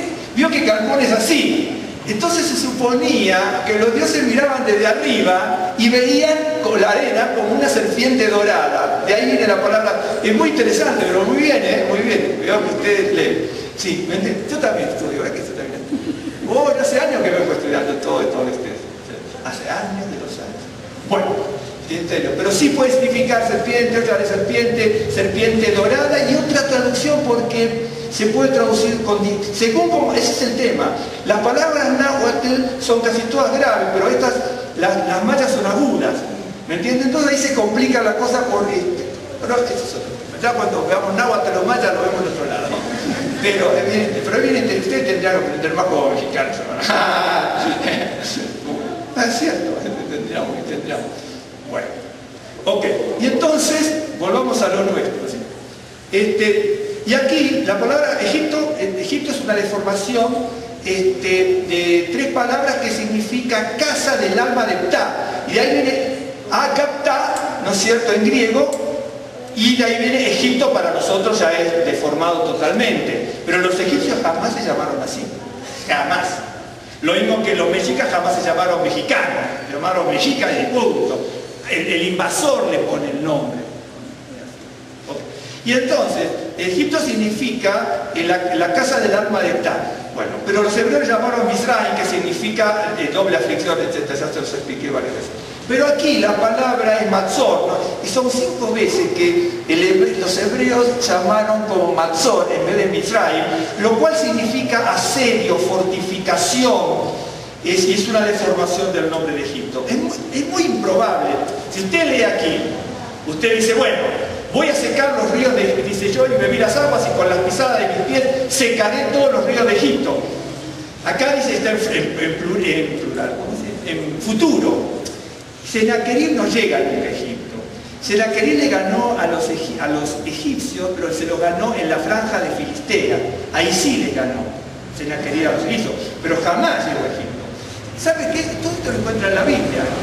¿Se acuerda cuando yo digo que la Biblia se explica a sí misma? Hay que leer un poquito aquí, un poquito allá, un poquito aquí, un poquito allá, y va formando el plano, el espectro, el collage, llámele como quiera. Y entonces usted lee la Biblia y quedamos en el aire. Cuando leemos de corrido quedamos en el aire. Pero si uno estudia se da dando cuenta por dónde va la cosa. Y entonces jamás llega a Egipto, pero sí, que quería. Y secar los ríos de Egipto, imagínense, todos hablaban de que Egipto, ¿no es cierto?, florecía con el río Nilo. De hecho que la Biblia lo habla, ¿no es cierto?, era el río, y Bahamot, y la bestia del Nilo y otro, ¿no es cierto? Bueno, porque la Biblia lo habla eso. La Biblia lo habla. Y entonces era el crecimiento. Y Senaquerib dice, yo voy a secar hasta los ríos del Nilo. Hasta los ríos de Egipto. Que bien le digo, aquí no aparece como Mitzrayim, sino aparece como Matzor. Y si no recuerdo más, son 5 veces que aparece esa deformación. También tiene sus motivos. Bien. Y entonces, este hombre se ensoberbecía contra todo, contra los gobernantes de las naciones que había venido arrastrando como para intimidar, ¿no es cierto? Venía bajando y quería intimidar a Israel, quería intimidar a Ezequías, al pueblo de Israel, quería intimidar al Dios de Israel. Y entonces Isaías le dice, hasta aquí. Yo a veces cuando veo a los profetas, una maravilla. Si no viste los profetas que daban la vida, de hecho que lo mataron, Isaías lo mató el ejército. ¿A qué no lo cuenta la Biblia? Lo cuenta la historia de Israel, que en un momento el ejército del rey lo mató, Israel lo mató a Isaías, lo torturó y lo mató. Esa es la verdad. Porque no le convenía lo que decía. A veces no conviene, ¿no? Para muchos que se digan las cosas. Dicen, bueno, ¿no has oído decir que desde tiempos antiguos yo lo hice, que desde los días de la antigüedad lo tengo ideado y ahora lo he hecho venir? Y tú serás para reducir las ciudades fortificadas a montones de escombros. Sus moradores fueron de corto poder, fueron acobardados y confusos, fueron como hierba del campo y hortaliza verde como heno de los terrados que antes de sazón se seca. ¿No es cierto? Es una maravilla. Dios dice, bueno, hasta aquí viniste, pero hasta aquí porque te permitimos. Hasta esa situación. Dice, he conocido tu condición, tu salida y tu entrada y tu furor contra mí, porque contra mí te airaste, tu arrogancia ha subido a mis oídos. Pondré pues mi garfio en tu nariz y mi freno en tus labios y te haré volver por el camino de donde viniste. Está diciendo, Dios te reviento. Isaías le dice, mira, ¿sabes lo que dice Dios? Que tú tienes arrogancia porque viniste hasta aquí, pero hasta aquí te lo permitió Dios. Y todo lo que hiciste te lo fue permitiendo Dios. Pero ahora te vas a volver con un gancho en la nariz. ¿Sabes por qué? Se dice, porque los asirios siempre hacían eso. Y dice, con aquello mismo que tú hiciste te lo van a hacer a ti. Dice, así tú acarreabas a todos tus prisioneros, ¿no es cierto?, con garfios en la nariz, ¿no es cierto?, y freno en los labios, porque le ponía aquí, ¿no es cierto?, como a los animales, a la gente. Dice, pero ahora Dios te lo va a hacer a ti. Por eso es bien interesante cuando dice el Salmo, la vara del opresor, ¿no es cierto?, no va a perdurar sobre la gente justa, ni va a persistir. ¿Me está siguiendo? Dios no lo va a permitir eso. Entonces, en un momento determinado, los asirios hicieron incluso con Israel. Claro que lo hicieron con Israel. Los asirios lo hicieron y le llevaron cautivo y le sacaban los ojos al rey y todo. ¿No es cierto? A sus hijos los torturaron delante del rey. Tienen que leer la historia. Después vamos a volver rápido al Salmo para ir luego concluyendo. Dice, y esto te será por señal. Bien, yo le voy a mostrar lo que le dijo. Lo encuentro, ahora pasa por aquí. ¿Dónde está? Y por este 36, aquí está. En el 36, verso 16, tomo este, no podía tomar otros de otros pasajes. Le dice así, mire lo que le dice. No escuches a Ezequías, le dice el Babilón, el asirio. Porque así dice el rey de Asiria, haced conmigo paz y salid a mí. Y coma cada uno de su viña y cada uno de su higuera y beba cada cual las aguas de su pozo. ¡Qué bárbaros! Hasta que yo venga y os lleve a una tierra como la vuestra, tierra de grano, de vino, tierra de pan y de viña. Allá había un problema, es lo que dice el Salmo 126. Había un problema, le dice, ustedes van a venir y van a comer conmigo la grosura. Pero hoy también por eso dice que la vara del opresor no va a perdurar, porque si perdura la vara del opresor, los justos se pueden descarriar ante la necesidad. Usted dice, a mí no me va a pasar, ¿o no? Por eso el nuevo pacto dice que no nos va a dar más presión de la que podamos soportar. Bien, aquí ya sabemos lo que le había dicho. No puedo leer todos los capítulos de Crónicas y esto, pero los asirios le dijeron, ¿no es cierto?, vuestro Dios y Ezequías no los puede alimentar. Ahora, beban esto poco que tienen ustedes allí, ¿sí? Y después van a venir a comer y a beber conmigo. Eran terribles. Y usted sabe cuánta gente sucumbía a eso, pero un montón de gente. Vuelvo al 37. En el 37:30 dice eso, miren lo que dice. Y esto te será por señal. Comeréis este año lo que nace de suyo y el año segundo lo que nace del suyo, y el año tercero sembraréis y segaréis y plantaréis viñas y comeréis su fruto. Y lo que hubiere quedado de la casa de Judá, lo que hubiera escapado, volverá a echar raíz abajo y dará fruto. Dios le dice, ustedes escucharon lo que para nosotros es el capítulo 36. No vamos a leer ahora nosotros el Levítico 25, pero le dice, no se preocupen, ustedes van a comer de lo que esté saliendo del terreno sin cultivar. De lo suyo, eso es lo que dice Levítico, en esas expresiones que hay que entenderlas en hebreo, ¿sí? Y después van a cultivar, pero ese año no van a poder comer, porque tienen que cultivar, ¿no es cierto? Pero van a comer de lo que sobra. No se vayan con el pagano. ¿Saben cuánta gente a veces ¿me está siguiendo? ¿Cuánta gente en este mundo, ¿no es cierto? Hoy también. Muchos que no se pueden llamar creyentes, que transan con una cosa y transamos con otra, y transamos con otra y transamos con otra. Es cierto. Imagínense, así, Israel podía ser floreciente. En este momento, y anteriormente también, no solamente bíblicamente, históricamente, si uno va a los libros de historia que usted podía estudiar en la secundaria, en la prepa, o si algún estudio más avanzado, como creo que el hermano que estudia historia y todo, Asiria en su momento, creo que no, es casi profesional de licenciatura en historia, ¿no? Asiria era una potencia, pero una potencia en lo militar, en la ingeniería, en todo. Ni hablar en todo lo que sea, no astrología, en todo lo que decía astrología, astronomía. Era el sumo en ese momento también, y hace siglos también, no en ese momento. Y esa persona que era el sumo de la astronomía, de la ingeniería, los asirios tenían una ingeniería en aparatos de guerra bélicos que serían como hoy los más modernos que podamos tener. ¿Sí? Tenían un montón de cosas. Y entonces, a veces pasa, ¿no es cierto?, que la gente se deja subyugar por todo eso. Claro que se deja subyugar. Hoy también. No les quiero hacer ejemplo porque si no, se van a terminar de odiar.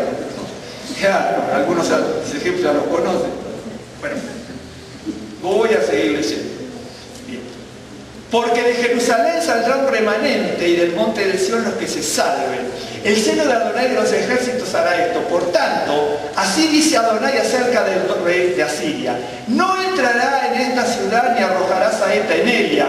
No vendrá delante de ella con escudo ni levantará contra ellos baluarte. ¿Por qué? Porque quería hacer, ahora voy a explicar esas palabras, pero quería hacer un cerco. Y con ese cerco que iba a poner, iba a impedir que el pueblo de Israel pudiese tener los terrenos para cultivar. ¿Me está siguiendo?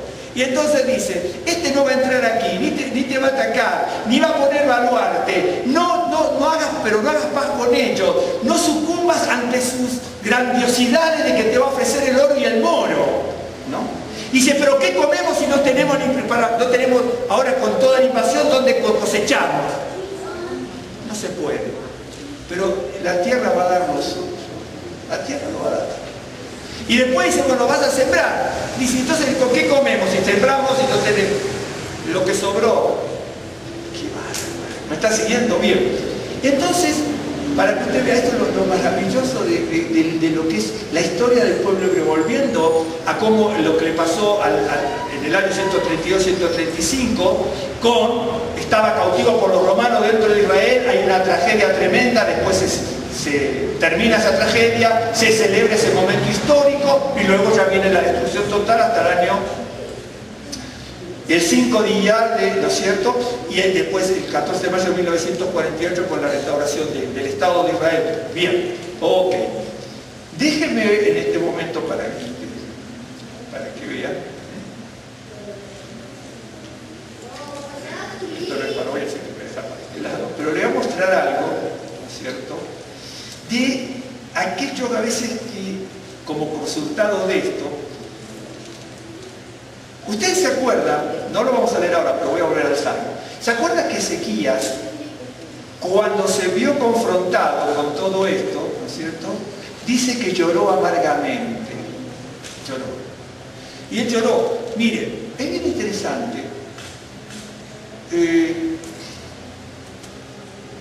si uno habla de que uno puede llorar por muchas cosas, la Biblia habla muchísimo de llorar. Yo sé que es una predicación que nos gusta, no es que nos gusta, sino que muchas personas no buscan de esto porque en las predicaciones, en la enseñanza, en el cristianismo, en el judaísmo lo manejamos distinto, pero en el judeo-mesianismo no. ¿Por qué también? Porque la predicación del llanto y del sufrimiento y las bendiciones posteriores, ese tipo de enseñanza reduce los adeptos a una congregación. ¿Me está siguiendo? Entonces, como ese tipo de estudio reduce los adeptos de una congregación, entonces usted no lo va... Entonces, si no va la gente, no diezma. Entonces dice, bueno, si no va la gente, no diezma, mejor no le digo que va a llorar, entonces va a estar todo bien. Pero eso es lo que eran los falsos profetas. Y Yeshua, por ejemplo, la palabra líder mucho no me gusta porque la palabra líder en su connotación etimológica también tiene otro sentido, pero es humano, ¿no es cierto? El líder capta para uno, pero la palabra líder se usa en general. Entonces, ¿vio cómo dice la gente? Usted tiene que ser líder, y el tipo se infla, líder. A los líderes Dios los baja de una manera terrible. ¿Me entiende? Acá se habla de la Biblia, habla de siervos, el líder. ¿Me entiende? Eso es lo que pasa, el siervo que se sacrifica, el que puede. Esa es la realidad, pero nosotros tenemos otra mentalidad, ¿no es cierto? Bueno, y entonces, eso es lo que pasa, a veces nosotros somos medios muchos, ¿no es cierto?, los aventureros de esto, los aventureros no vamos. Yeshua mismo decía, Yeshua era maravilloso como enseñaba, él decía así, y Dios mismo también.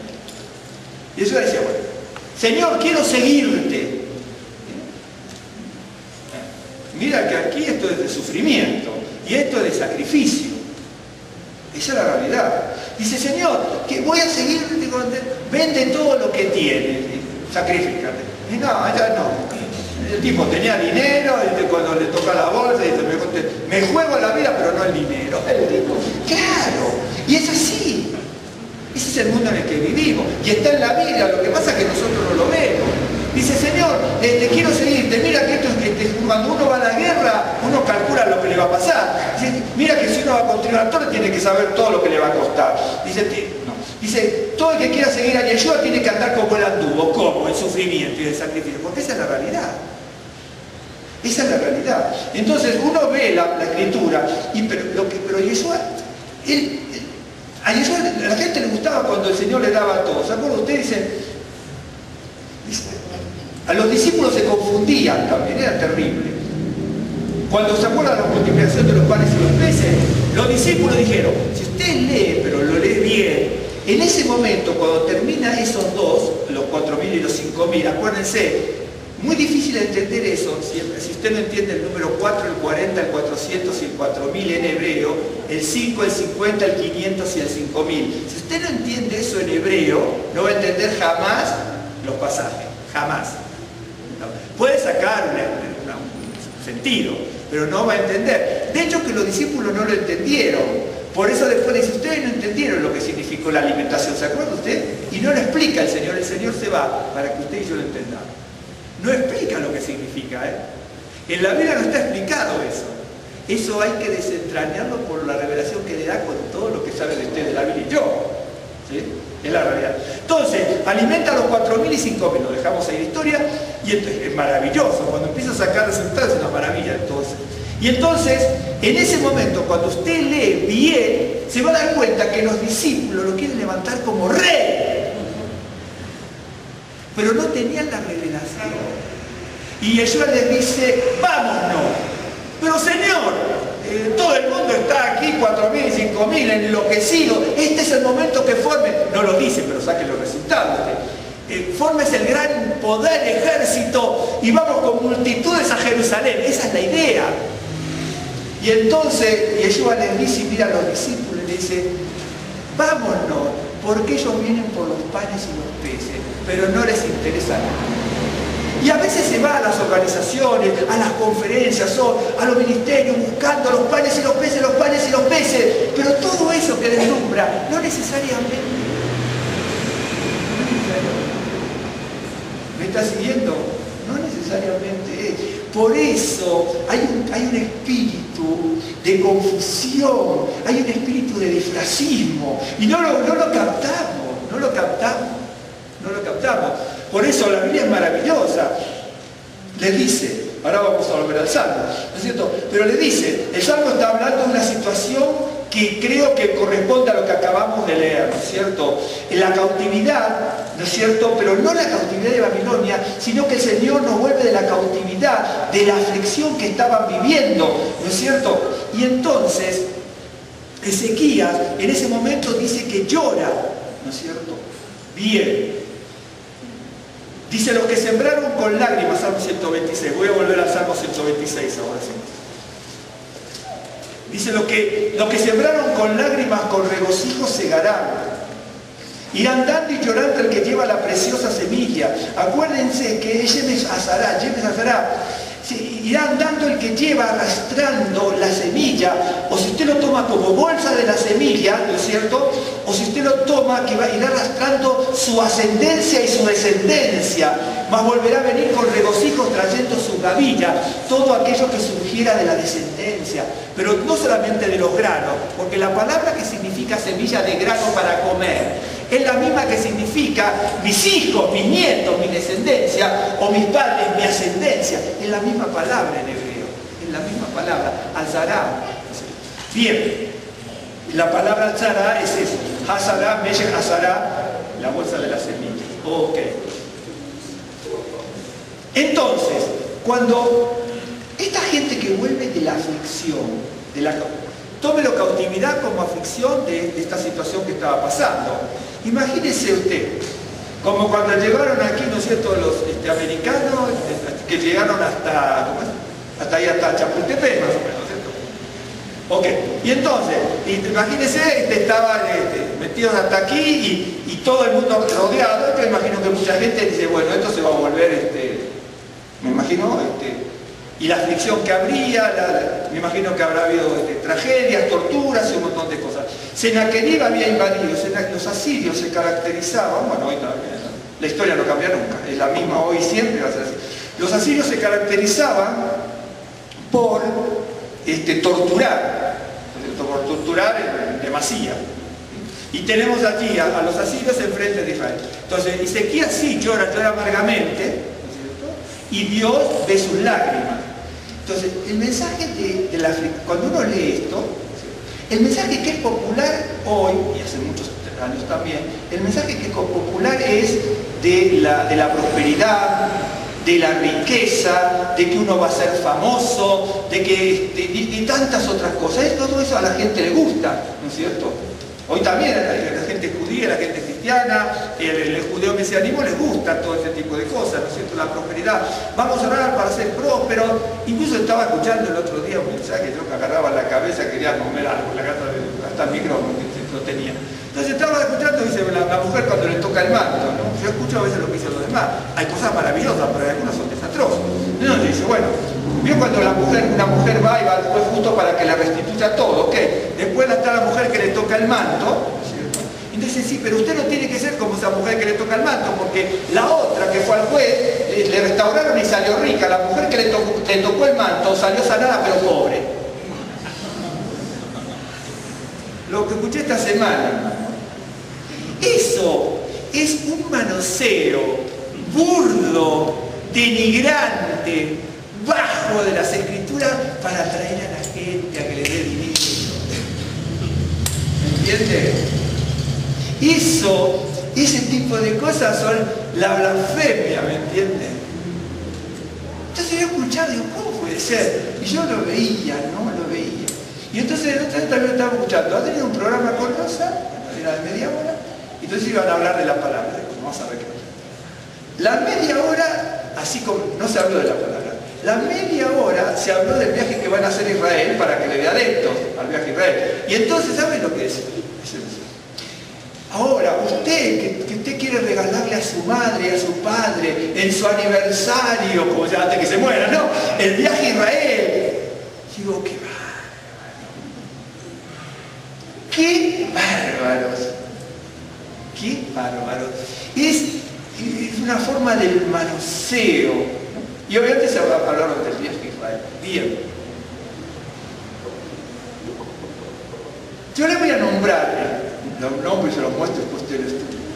Aquí me está hablando la Biblia de una situación de aflicción muy grande, que cuando Dios nos saque va a ser como si salimos de un sueño. Y la Biblia habla, ¿no es cierto?, en algunos casos. El sueño de Jacob se volvió realidad, ¿o no? Se sale como en un sueño, pero se vuelve realidad. ¿No? Esas son las maravillas de Dios. Pedro, cuando estaba en la cárcel, vio que le pareció que era un sueño cuando salió. Cuando uno sale de una aflicción terrible, ¿no le parece que es como salir de un sueño? Que parece que nunca se acaba la aflicción y la tortura y la tribulación y un montón de cosas, ¿no es cierto? Pero las lágrimas existen, ¿no es cierto? Claro que existen. Dice, y algunos van a decir, bueno, pero yo prefiero sembrar sin lágrimas, es un problema de cada uno. Pero cuando uno siembra, tanto en lo físico como en lo espiritual, se sacrifica. Uno se sacrifica. Y ustedes pueden haber estado en el campo, nosotros estuvimos mucho en el campo, pero en el campo muchas veces, y porque vivíamos al lado, prácticamente en el campo, y veíamos los sembrando, ¿no es cierto? El sacrificio, ¿qué es eso? Las manos terminan que parecen, no sé, ensangrentadas, así como se los digo. Sufrimiento y sacrificio. Pero las lágrimas bíblicamente, que aparecen muchas veces, incluso en el Salmo 56, dice que el Señor, ¿no es cierto?, guarda, dice, nuestras lágrimas en una redoma, y las guarda en una redoma para después enjugar toda lágrima, ¿no? El Señor las guarda, no las desecha. Ahora dice, uy, usted no ande llorando. Mire, yo prefiero, ¿no es cierto?, ser como José, que estaba llorando y lloró con su hermano Benjamín y después con los otros, pero las lágrimas sanaron las heridas. Y nosotros, ¿no es cierto?, no sé de dónde buscamos, yo se lo voy a buscar, leer rápidamente. Hay lágrimas que realmente sanan las heridas. Es Dios quien lo hace, porque es el que pone eso. En Génesis 45:2 dice, entonces, dice José, se dio a llorar a gritos y oyeron los egipcios y oyó también Faraón. Después llora en el cuello del hermano Benjamín, lloró con el cuello, en el cuello de Benjamín, Benjamín lloró en su cuello y lloró en el cuello de todos los otros hermanos. Entonces, se dio a llorar a gritos y oyeron los egipcios y oyó también Faraón. Entonces, esas lágrimas que sanan heridas hizo que José pudiese decir, ahí mismo en 45:5, no se entristezcan, ni les pese haberme vendido aquí, porque para preservación de vida me envió Dios. ¡Qué bárbaro! Esas lágrimas son las que sanan heridas. Podía tener en ese momento un encono de ánimo, rencor, podía haber pensado, mis hermanos me traicionaron por envidia, yo en ese momento me sentí muy mal, estuve aquí en Egipto, ¿no es cierto?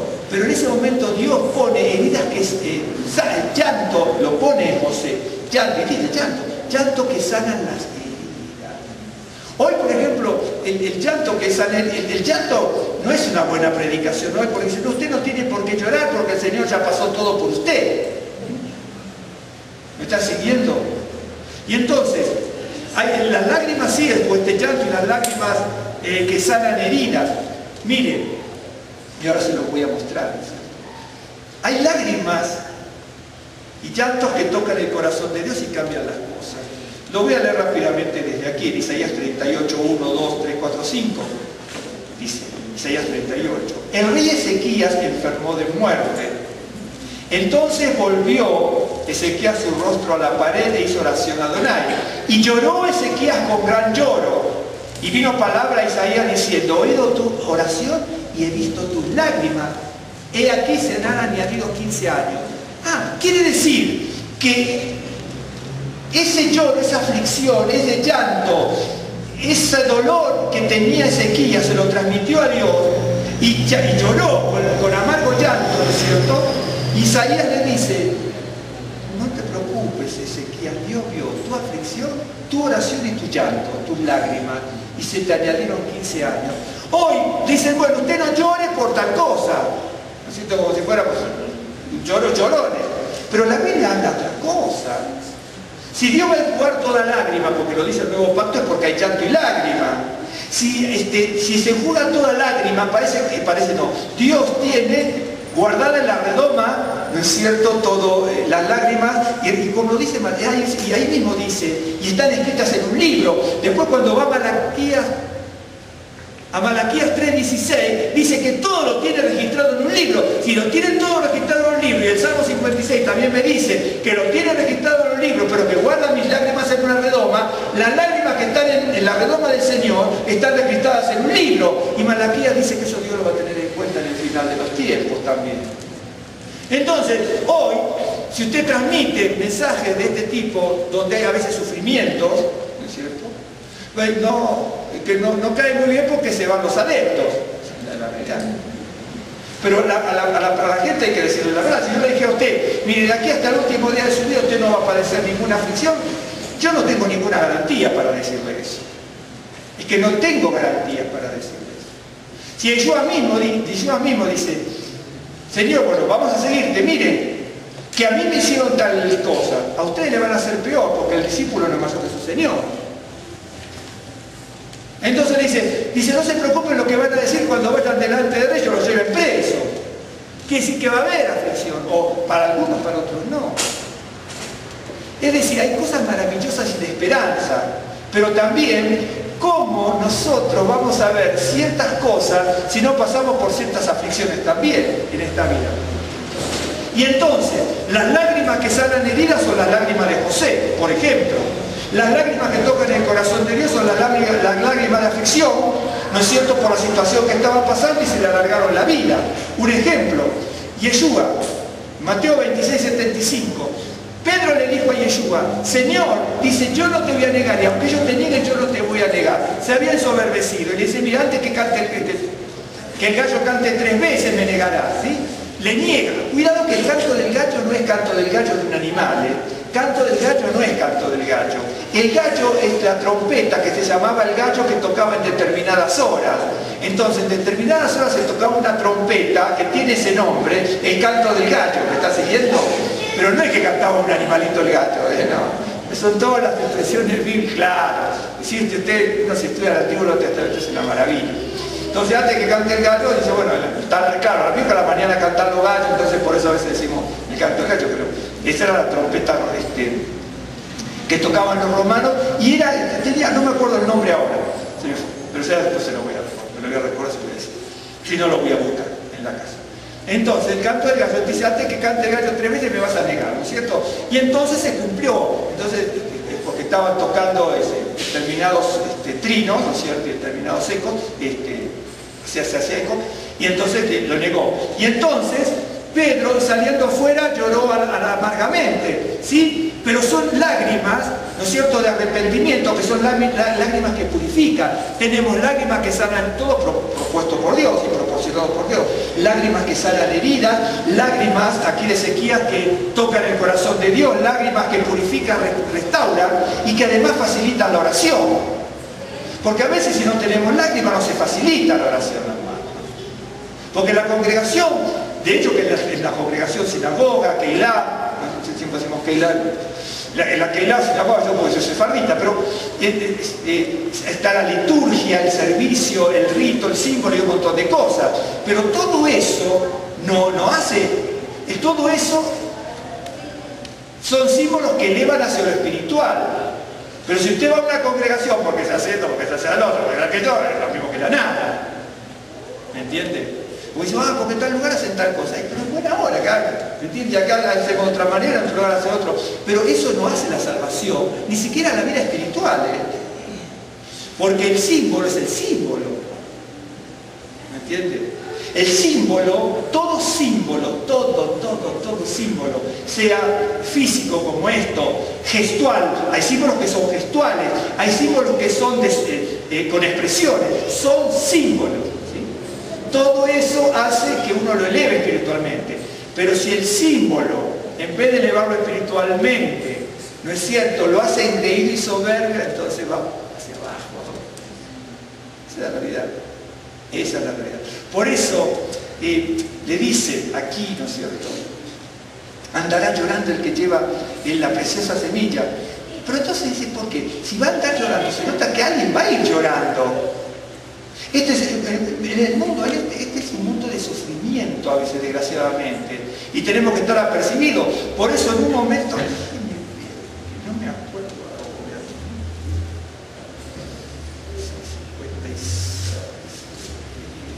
56. Es un segundo, le voy a ver si lo puedo buscar. Si no, ya lo cortaré por algún lado. Lo de la bata. Estaba aquí. Creo que me lo noté aquí y no estoy seguro, pero déjeme ver. Sí. Un segundo.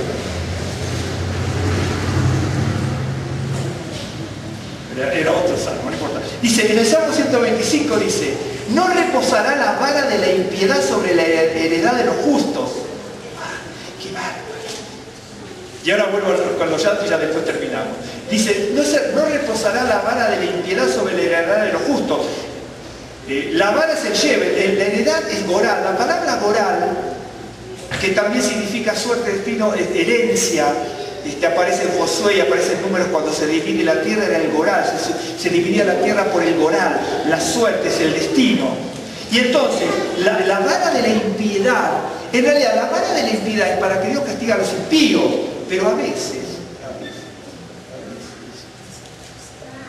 la vara de la impiedad es prestada para los justos.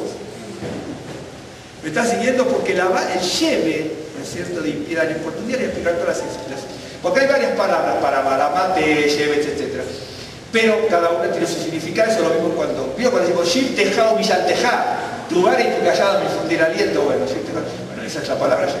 La vara de la impiedad puede ser para los impíos, pero a veces es prestada también. La palabra lleve se utiliza para el buen sentido, pero la vara de impiedad es para el impío. Pero a veces esa vara de impiedad Dios la permite prestada para los justos. La tenía prestada en ese momento para los asirios que estaban atacando. Incluso cuando atacaron, en un momento determinado dice, esta es una vara en mi mano por la rebeldía de mi pueblo, pero es una vara prestada. Pero la vara de impiedad, dice el Salmo, es una maravilla. Ya le voy a explicar hasta donde yo sé esto, es una maravilla, el Salmo 125. Dice, no va a reposar, es decir, reposar significa que no se va a estancar sobre lo justo, no sea que si se extiende el tiempo, que extiendan los justos sus manos a la iniquidad. ¿Me está siguiendo? Imagínense, si la vara de los asirios estuviese permanentemente sobre los hebreos en ese momento, ¿sabe? Esa vara es la vara de la impiedad, pero si hubiera persistido y ven que su rey no puede hacer nada, que su Dios lo dejó a merced de todo y que no tenían, ¿qué iban a hacer los hebreos? Iban a tomar el grano y las riquezas que le daban los asirios. Y entonces, por eso le dice, Señor, dice, provéeme todo lo que necesito de este novio, pero no más, porque si me das más, dice, ¿se acuerda? Dice, Yeshurú, Yeshurú. Yeshurú, Yashar es, la palabra Yashar en hebreo es recto. Yeshurú es un diminutivo, la UN es un diminutivo que sería rectito, por así decirlo. Como decía, rectito, rectito. Yeshurú es un nombre cariñoso dado a Israel por Dios, Yeshurú, como diciendo el rectito. Rectito, rectito, dice, ¿no es cierto?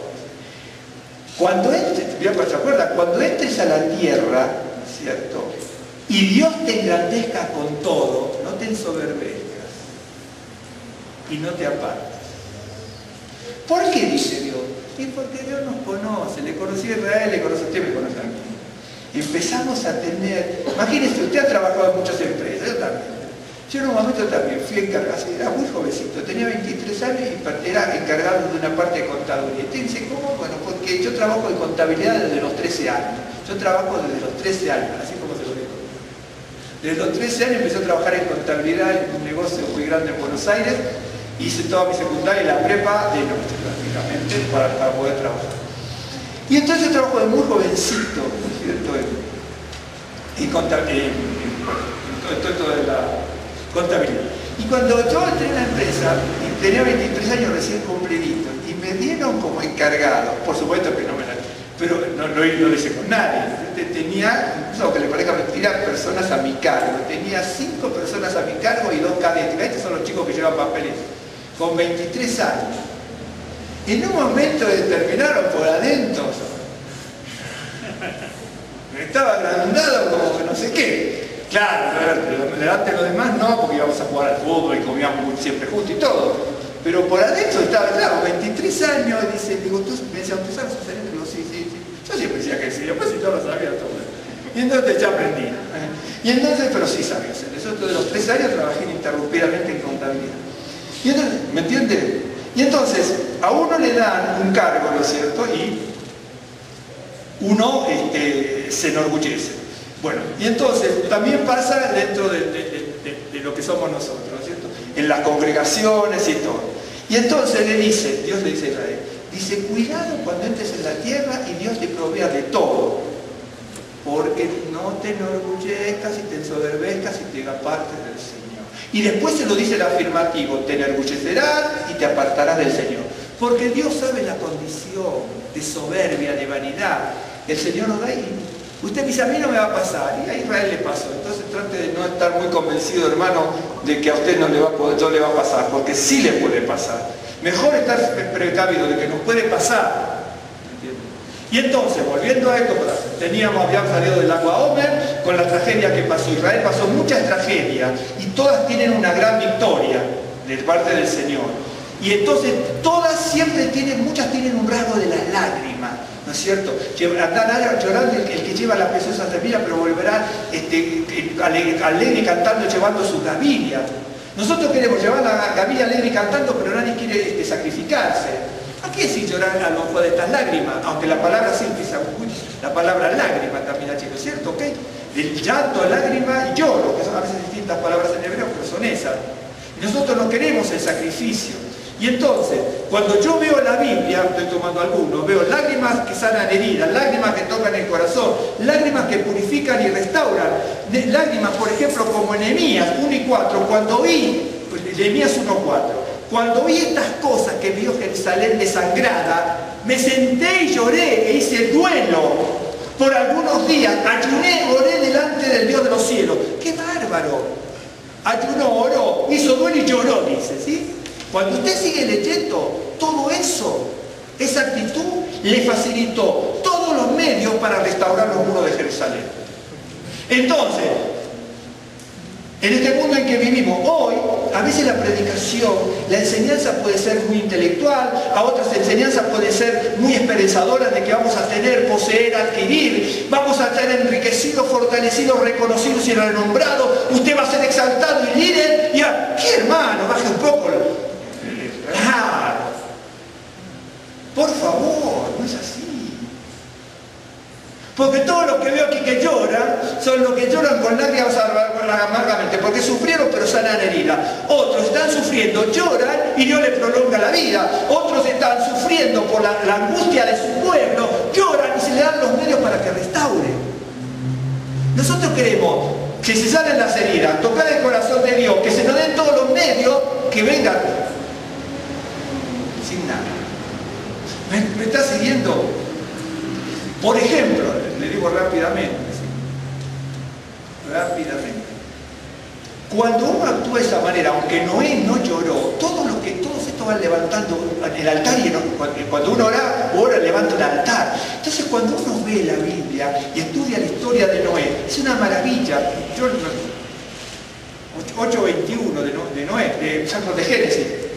Dice, a Noé sale y dice que edifica un altar, dice, y mató los animales, y percibió Dios olor grato. Dice, no volveré a maldecir la tierra, ¿no es cierto?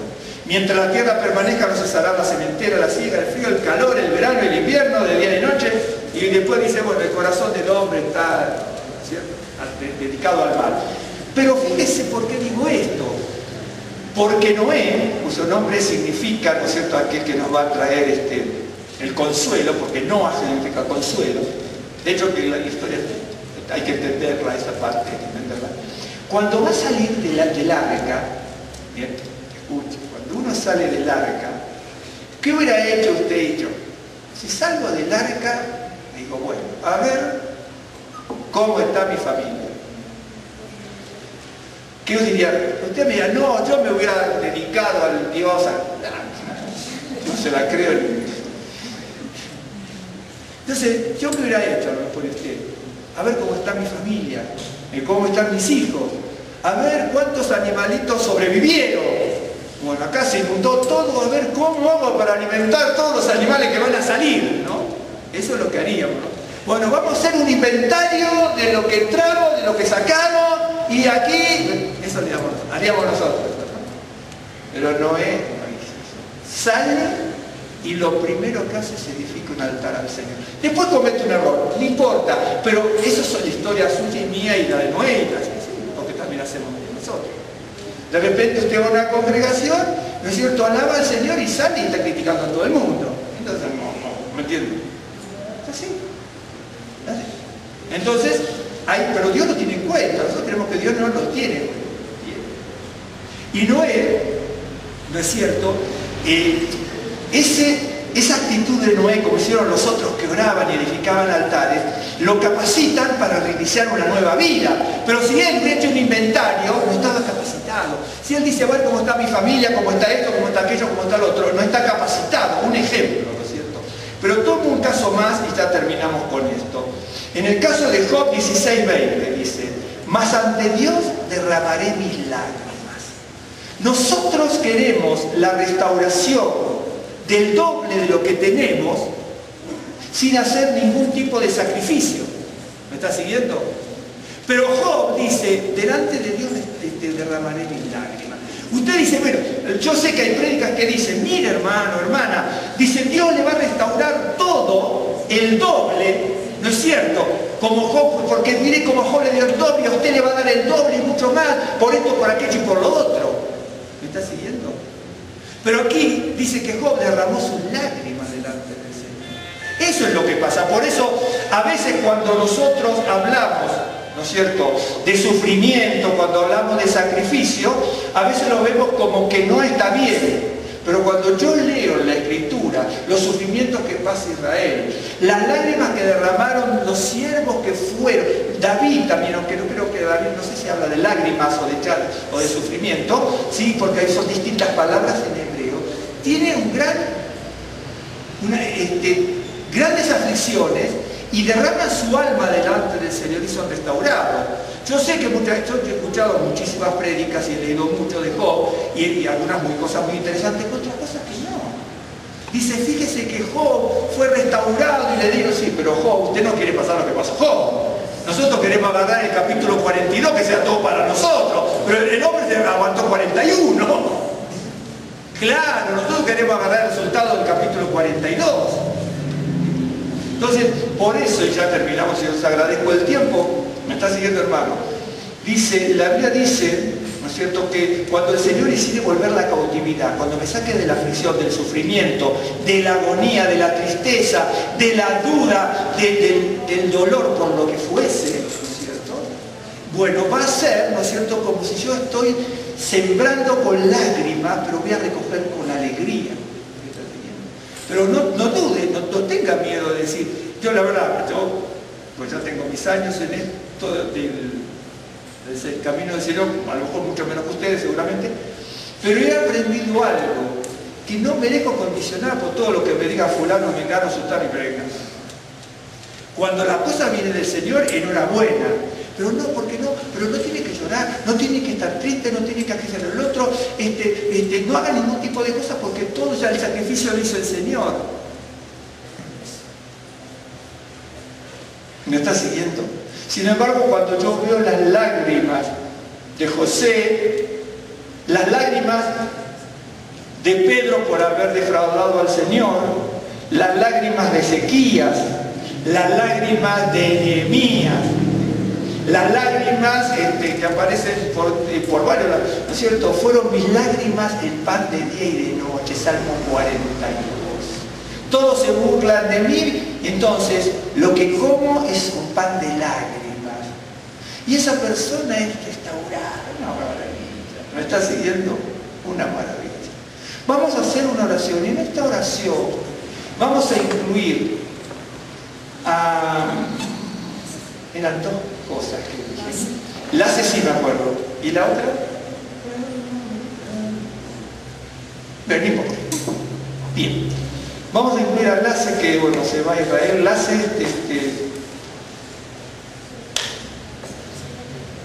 ¿perdón? Pero es Flavia, no. Bueno. Vamos a hacer una oración. Elohenu, Elohenu, Dios nuestro, Señor, Dios de nuestros padres, Baruch Hashem, Señor, bendito sea tu nombre. Señor, te damos gracias por el don de la vida, por la misericordia, por la seguridad de tu presencia. Señor, Santo de Israel, te damos gracias. Tú, creador del cielo y de la tierra, creador, salvador, restaurador y libertador nuestro, te damos gracias. Porque tu palabra es perfecta, tu palabra se cumple, tu palabra es maravillosa, tu palabra nos exhorta, nos trae esperanza y nos alienta. Tu palabra nos anima, pero también nos confronta con una realidad, a veces desdibujada, desfigurada por otros y muchas veces por nosotros mismos. Pero queremos, Señor, que tu palabra, que tu genuina palabra, sea, Señor, aprendida por nosotros en nuestro corazón, en nuestra mente y en nuestro espíritu. Y que tu palabra, Señor, nos fortalezca, nos sane, nos restaure. Seas tú revelándote a nuestras vidas, sacando todo lo malo de nuestras vidas y añadiendo todo lo bueno, sacando todo lo malo alrededor de nuestras casas, de nuestra congregación y añadiendo todo lo bueno, avergonzando el poder del diablo y tapando la boca de Satanás, porque sabemos que la vara, señores, se lleve de impiedad, no se va a reposar sobre los justos. Bendito y alabado sea tu nombre. Habrá un tiempo, Señor, en que pasemos angustias, tribulaciones y aflicciones, pero tú estás como poderoso gigante en nuestras vidas, alrededor y sobre nuestras vidas, fortaleciéndonos, bendiciéndonos, alentándonos, levantando nuestra cabeza, fortaleciendo nuestro ánimo y alentando nuestro corazón. Tú eres el Santo de Israel, bendito y alabado sea tu nombre, y te damos gracias porque tu palabra se cumple, Señor, así como dijo tu siervo Isaías, Señor, que el impío podía aprovecharse de muchas cosas en cierto tiempo, podía venir arrasando, Señor, podía venir, Señor, vanagloriándose de haber destruido cedros, gobiernos, imperios, naciones, podía haber ensoberbecido por estar sobre dioses paganos y ensoberbecido aún sobre el pueblo de Israel. Pero, Señor, sabemos que cuando te tocaron a ti, Señor, tú hiciste que volviesen, Señor, llevado por las narices, Señor, fuera de Israel. Bendito y alabado sea tu nombre. Señor, te damos gracias porque tu palabra se cumple y tu palabra de nuestro Mesías y Salvador llegó en Yeshua HaMashiach, y te damos gracias por el perdón de nuestros pecados, te damos gracias por la salvación de nuestras almas, te damos gracias, Señor, porque nos has rescatado, nos has sacado, Señor, de muerte a vida y nos has trasladado de las tinieblas hacia la luz admirable. Y te damos gracias por este momento que podemos compartir. Sabemos que tu palabra nunca vuelve vacía, que esta palabra que hemos leído, que hemos compartido, sea atesorada y revelada, Señor, genuinamente en el corazón de todos y de cada uno. Bendice a mis hermanos, mis hermanas, sus vidas y sus familias, a todos y a cada uno, con bendición grande de lo alto. Bendice a aquellos que no han podido venir, bendice al cercano, bendice al lejano, en el nombre de Yeshua HaMashiach. Bendícenos en este resto del Shabbat, bendice cada semana, bendice los hogares y las familias, trae sanidad, trae restauración, trae prosperidad en los bienes, recursos materiales que cada uno necesita, y danos aquí crecimiento, Señor, madurez y fortaleza que viene de lo alto. Te rogamos, Señor, por Lace y por Vive ahí en Düsseldorf, dale vida, largura de años, bendice su hogar, su vida y su matrimonio, bendice la salud de ambos, los trabajos de ambos, y bendice en este viaje anhelado que tenían en su corazón para Eretz Israel. Bendice estos 8 días que van a estar allí, Señor, bendíceles con bien, trae, Señor, alegría, gozo en sus corazones, revelación de lo alto, buenas nuevas, Señor, que sea para ellos en esta visita a Eretz Israel. Te damos gracias, Señor, en el nombre de Yeshua HaMashiach. Amén. Vamos a hacer, este miércoles no tenemos reunión, pero